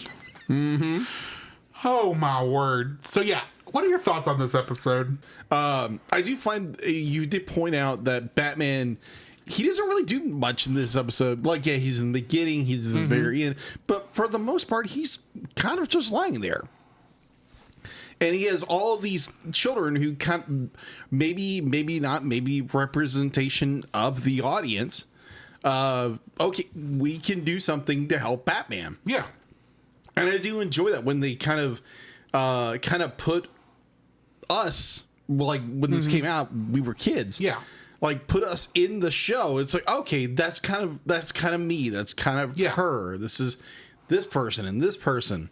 So it's kind of giving us representation as a child and helping Batman in a way. I'm not saying it's a true representation. It's not. But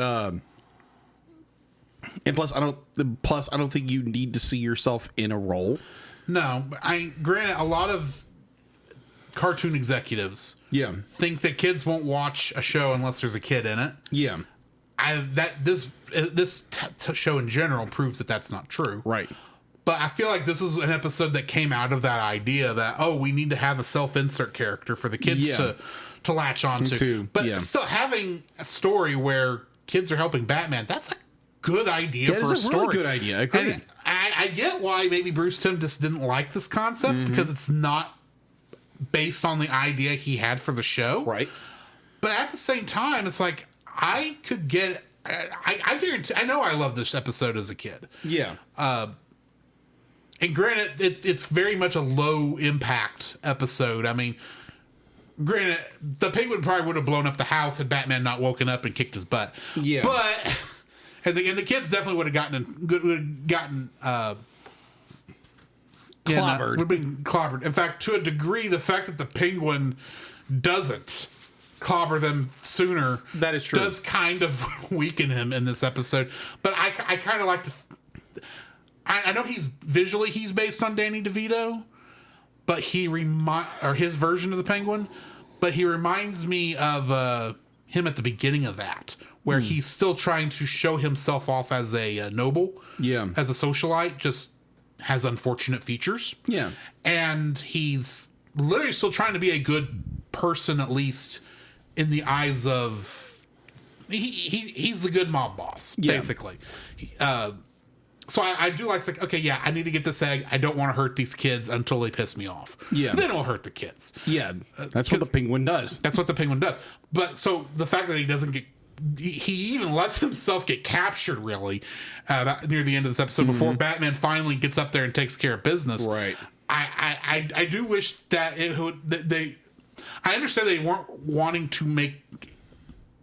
to scare the kids watching. Right. Which, granted, would have been us at the time. But at the same time, and I do like the hero moment that these kids got, because let's face it, these kids are going to be on cloud 9 for the next month. Oh, yeah. At the very least. They're going to remember this story, these events, for the rest of their lives. That's a cool idea that you don't normally get to see. And one of the things I think I do enjoy about this show in general is the fact that not every episode is Batman going and knocking somebody out. Right. Yeah, Batman is going to knock somebody out and solve the crime and all that, but a lot of it is seeing the people of Gotham, and they're not all criminals. They're not all evil. This isn't the cesspit that I think so many other versions of, especially the later versions of Batman, treat Gotham City like everybody in this town is horrible in some way or another. I say that knowing that in The Dark Knight, that's exactly what Batman proves to the Joker, that not everyone in town is evil. Oh yeah, I agree. But I do like how we actually the people of Gotham are real people. They're not just cannon fodder for Batman and the villains to fight over. I like that we actually get, and that does require doing different stories every now and then. I'm not saying this is the best one, but this is actually a good episode. I enjoyed it. It was fun to watch. Granted, was it a little popcorny? Yeah. But there's nothing wrong with a popcorny episode every once in a while. Agreed. And granted, this show has so many episodes. If none of them were popcorny, I'd get tired of it. So yeah, it needs a little flavor. It needs a little. We need some nice, light and fluffy episodes. I kind of wish some butter, some cheese, that kind of stuff. I wish, at least in our viewing, that we had gotten another Penguin episode before this one to actually show him as a threat.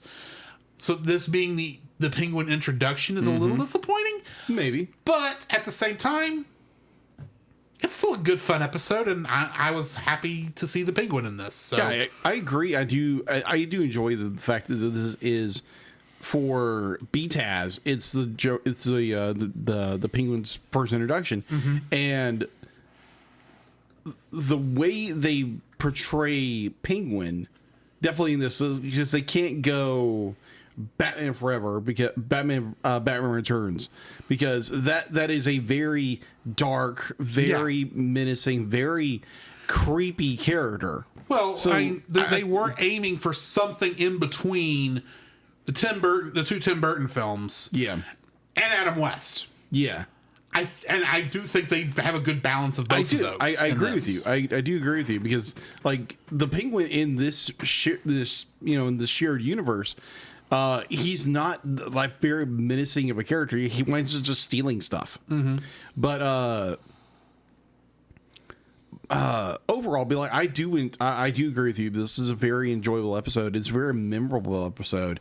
Now, the next episode, is just lit. Let's get into that one. Yeah, let's get into some ice. Heart of Ice. Yes. A very appropriate episode for this week. Yes. Oh for my those gosh. who don't know, and those listening in the future, it has been below freezing most of the week here at Studio B. Mm-hmm. Because we had a big cold front come through. Yes. Yeah. I wonder if a certain Mr. Victor Freeze had something to do with that. Yeah, thanks, Victor. I know you're trying to save your wife, but don't freeze Texas, please. Please. You and Elsa just need to let it go. Anyway. Yes. Production-wise, this is episode 14. Broadcast-wise, this is episode 3. Ah, makes sense. It first aired September 7th, 1992. It is directed by Bruce Timm and written by Paul Dini. Huh. In this episode, unusual cold-related crimes have been targeting GothCorp Industries, and Batman is forced to intervene against the mastermind criminal who calls himself Mr. Freeze, using high-technology equipment and motivated by his only thought of revenge. Freeze is able to overpower the vigilante, and soon he makes his way for his ultimate target, the CEO of GothCorp, Ferris Boyle. Mm-hmm. New cast for this episode, we only have 2. Michael Ansara, who plays Mr. Freeze, and this next one is not technically a new actor, but it is him in a different role. Yes. Mark Hamill plays Ferris Boyle. Yes. The only time he plays Ferris Boyle. Trivia for this episode. Mr. Freeze was initially just another Batman villain with a gimmick and had in fact been killed off in a storyline in the Batman comics at the time Batman the Animated Series debuted on television. Yes. Not long afterwards, the comics resurrected the character and incorporated his tragic backstory that Paul Dini had created for him. This is the first time of the things that Batman the Animated Series improved for the comics. This is the first example of that. There's a couple more we'll get to, but this is the first of the stories that would come in. In fact, just 2 movies, or just Batman and Robin, which is just 2 movies after this, incorporates that into Mr. Freeze's backstory for that movie. Yes, agreed. Bruce Timm noted he had difficulty getting Michael Ansara to play it flat for the role. Oh, by the way, do you know who Michael Ansara has previously acted in? Michael Ansara? Yeah. You may not recognize the name, I'll admit. But he is Michael Ansara. His last name is Ansara. Ansara. Ansara. Okay. Ansara. I thought you were saying Michael Ansara. No. I was like Michael A. Sarah. His last name is Ansara. Ansara. Okay. Got it. Do you know what he is most famous for playing on television? No. General Kang on Star Trek the original series. Okay. It was a 3rd season episode with the Klingons. Okay. You can probably guess with a name like Kang. Right. He was the captain of a Klingon bird of a Klingon warbird that nearly got blown up. Kirk and crew saved his butt. This was also the first episode where we first saw a female Klingon. And Kirk and the Klingons fight on the ship with all their... because an evil entity is forcing them to fight. Yeah. Increasing their aggression. And because... And takes for some reason, it takes away all their phasers and disruptors and makes them fight with swords. Weird. It's a season 3 episode. Oh, okay. It is what it is. But the episode is The Day of the Dove. Gotcha. All right. Getting back to it. And he was very much a very over-the-top, snidely whiplash type of acting in that episode. But yeah, Bruce Timm noted he had difficulty getting Michael Ansara to play the role flat for the role of Mr. Freeze. He was acting too much. It was really frustrating for him. He had never done cartoons before, and an actor's first natural instinct is to act. He kept giving these line readings with all this inflection in them, and I kept telling him that it would had to be less, a lot less, like a robot. He kept saying it sounded so flat. Everybody else was looking at me too and asking me if I was sure. To them it sounded flat. I think it really sells it. I wanted his voice to sound like the Ebonites in that old Outer Limits episode, Nightmare. They sound real metallic and hollow. I even played that for him at the recording session, explained that was what I wanted it to sound like. It drove the sound guys crazy doing it. I bet. Along with the new backstory by Paul Dini, Mr. Freeze was redesigned by none other than Mike Mignola. Mm-hmm. Forget his name. Batman uttering, "My God," after watching the tape of Mr. Freeze's transformation is unusual in a cartoon, especially at this time, as the censors generally considered any mention of religion or any expletive impassable. Bruce Timm mentioned on the commentary for this episode that he now he considers it strange that they never caught it. This was from showing. This comes from showings on Toon Disney, which was now Disney XD, but now even that's gone. The phrase would later show up in at least one other episode of the series, as well as both movies, and it eventually became fairly common in all of the DCAU. Wow. Spectrum Animation Studios, who created this episode, added the hint of frost around Freeze's helmet, giving it a sense of realism. Bruce Timm originally wanted a thin white line around his head, implying it was a helmet, but he admitted he was impressed with the final product. Lastly, and I probably should have saved that thing with the Klingon till now. In his introduction, Mr. Freeze says, "Revenge is a dish best served cold," often referred to as a Klingon proverb in pop culture. Michael Ansara had played, like as I said earlier, the Klingon Captain Kang in the Star Trek original series episode Day of the Dove. Anyway, what are your thoughts on this one? Oh my goodness. Granted, Where do you begin with this episode? I will say this was the first episode of Batman the Animated Series I saw in my adulthood. Oh, okay.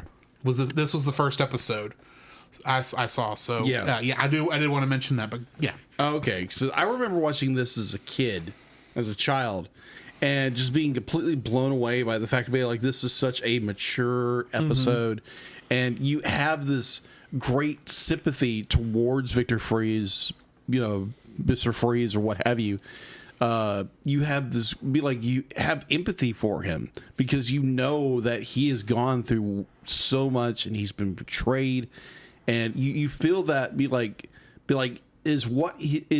what he's doing, is he justified in what he's doing to take revenge on his wife, to what his former employee did to him with such callous. You do feel that, maybe Freeze was right on this. Was he right? No, he wasn't right. But you do have this air of, it's okay, maybe I get behind what he's trying to do. But at the same time, it's such excellent, eloquent storytelling that, like you said in the giving information about it, that Freeze was just this guy who stole stuff, and they build this such a grandiose backstory to him with Batman fighting the tape, and he watches all of this, and I'm in the same way. It's like, oh dear Lord, this is terrible. You feel bad for the guy. Yeah. This is unlike any other villain in, Batman the Animated Series at all. Because you do feel, you feel his plight. You feel why he does this. He has motivation, he has drive. It's a very understandable, you understand why he wants revenge, because as far as he knows, his wife is dead. Yeah. As far as we know in this episode, his wife is dead. Yeah. That's actually one of the things that surprised me, because I had seen the all three of the Mr. Freeze episodes of the show back when we reviewed Sub-Zero. Yes. And I guess I just combined all three of those into one, into my mind, because I'm thinking, oh wow, she's still dead in this episode. Yes. As far as we know. Yes. So the fact that Michael Ansara, am I saying that right? Yeah. Michael Ansara. His performance and what you just stated, the fact to be he was trying to act it instead of trying to be very melodic. Not melodic. Monotone. Being very monotone. Be talking like this. He's not really going for monotone. He's going for more subtle, very changing, not very changing in his acting. Yeah, very flat. You can hear the emotion still in his voice, even if he won't admit it. Yeah. because you can be like, through his performance, you can feel this character's pain and like what he has gone through. It's like Mark Hamill be like Joker, that's Joker. But when you hear Freeze, it's not like get to the chopper. It's like no. But like I hear Michael and Sarah as Mr. Freeze with this very flat, very that like is, monotone, flat voice, but it's got this resonant a passion behind it. I've not read many Batman comic books in general, but I will say that when I do, the times I have, it's this cast. This is what I hear in my head. Yes, I agree. It's not. I'm not hearing, as much as I love the Adam West stuff, it ain't them. It's not any of the new stuff. It is. Yeah, this is my Batman. I'm sorry. Y'all, you can say what you want, but this is my Batman. And part of it is part of that is episodes like this, where, because this is not an episode you would think they'd make for kids. Oh yeah, this is a very adult episode, and we were allowed to see it, and we were not. So unedited. There was no one sitting there. We watched it by ourselves. A parent may have been in the room, but they weren't just sitting. They weren't just trying to explain. Do you understand what happened? They weren't talking down to us. This is what I want cartoons to be like, where they aren't talking down to the children watching them. Exactly. They treat them like like adults, and if they don't get it, it sits with them and they can think on it, and eventually they will. Yeah. I'm not saying you can't have the goofy stuff, because I like the goofy stuff too. I love the Adam West stuff. It's goofy as heck. Mr. Freeze in that is just a guy who likes to freeze things. And that's fine. But this episode is why I like this show more than I like the Adam West show. Why I like this better than I like the Tim Burton movies, or definitely the Joel Schumacher films, or the Christopher Nolan films, or the Zack Snyder stuff, or whoever, or I don't know the director of the Batman. That stuff. But I like this better than his stuff too. And his stuff was the closest that it felt to being like this. But it's just enough different. I still prefer this. If it were up to me personally, what James Gunn's DC animated universe would be looking at this universe as its jump off point, as what it's trying to be. And I'm still afraid that's not what it's going to be. 'Cause granted, we've only got one real release of that in that universe, and that's Creature Commandos, and that's a very James Gunn story. If you've seen The Suicide Squad, it's a lot like that. It's not a Guardians television show. Not in the slightest. But yeah, this episode is one of my favorites, not just of Batman the Animated Series, but probably one of my favorite episodes, period, of any television show. And it's because it took the story seriously. Yeah. And it did not try to dumb it down for the kids that it was written for. Agreed. And it's why this episode has always stuck with me. Yeah, it's again, it's one of these iconic and like memorable. Excuse me. It's one of these episodes that if you were to talk to like young people, people our age, and you mention Batman the Animated Series, I guarantee this episode will pop up in conversation. Oh yeah, this is one of those episodes where the idea that Mr. Freeze actually existed before this episode has always seemed foreign to me, because he's not the same character from this episode onwards. Now, granted, I do have an appreciation for Arnold's performance of Mr. Freeze. I have ridden the Mr. Freeze roller coaster many times based on that film, and seen the animatronic that is based on him in that suit at Six Flags Over Texas many times.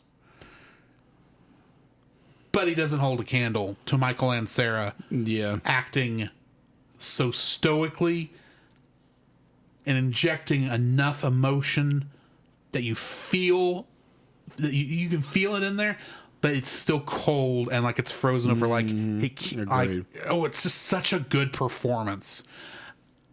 Not everybody can pull that off. The only other person I can think that can pull something like that off is Brent Spiner. And I only know that from watching Star Trek. Yeah. So, yeah, this is one of the best episodes of television, period, in my opinion. Agreed. Completely agreed. Next week, we have another two-parter. Yes. Where we get to meet a certain feline. We are going to watch The Cat and the Claw, the introductory episode for Batman's love interest, Catwoman. So join us next week for that. Along with Broly, the legendary Super Saiyan, but not the movie Broly, the legendary Super Saiyan. Dragon Ball Super Broly. Which you have to put that space in there because otherwise it sounds like the name of the movie is Super Broly. No, he's not super. No, he's not super. He's just Broly. He's just legendary. Legendary Broly. So yeah, join us next week for that. In the meantime, this has been Drew. This is Jacob. And we'll catch you in the next frame. You can follow Jacob on his Facebook at Jacob B. Heron. His Facebook page, Jacob's Daily Art Corner, where he tries to draw each and every day. I try. His Instagram at Jacob B. Heron. His Twitter at Jacob Heron. And his Letterboxd at Jacob Heron. You can find Drew on Facebook at Drew Dodgen. His Facebook page, Drew's Photo Bin, to see his photography. His Letterboxd page at GGeorge759. His Twitter at GGeorge759. And Instagram at Drew Dodgen. You can like us on Facebook at the Cellcast Podcast. On Twitch at the Cellcast Gaming. On YouTube at Cellcast. On Twitter at @cast_cell. The Cellcast can be found at Apple Podcasts, Google Play Podcasts, Stitcher, Spotify, or anywhere else fine podcasts are downloaded from. Please rate and review us where you found us, and also on Podchaser. Email us at thecellcastpodcast@gmail.com. The Cellcast is a proud member of both the Pop Americana and Culture Box media networks. For more information, please see the link in the description. Our theme song is Drop and Roll by Silent Partner. And remember, that's Cell with a single L.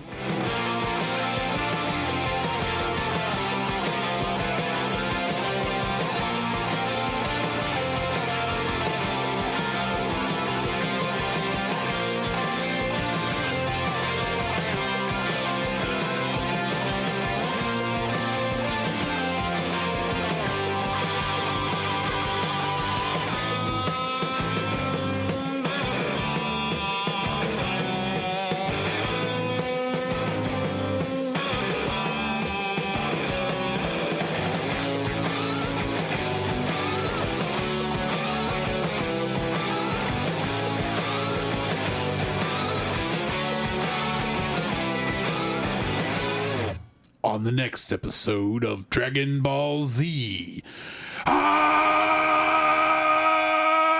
Kakarot!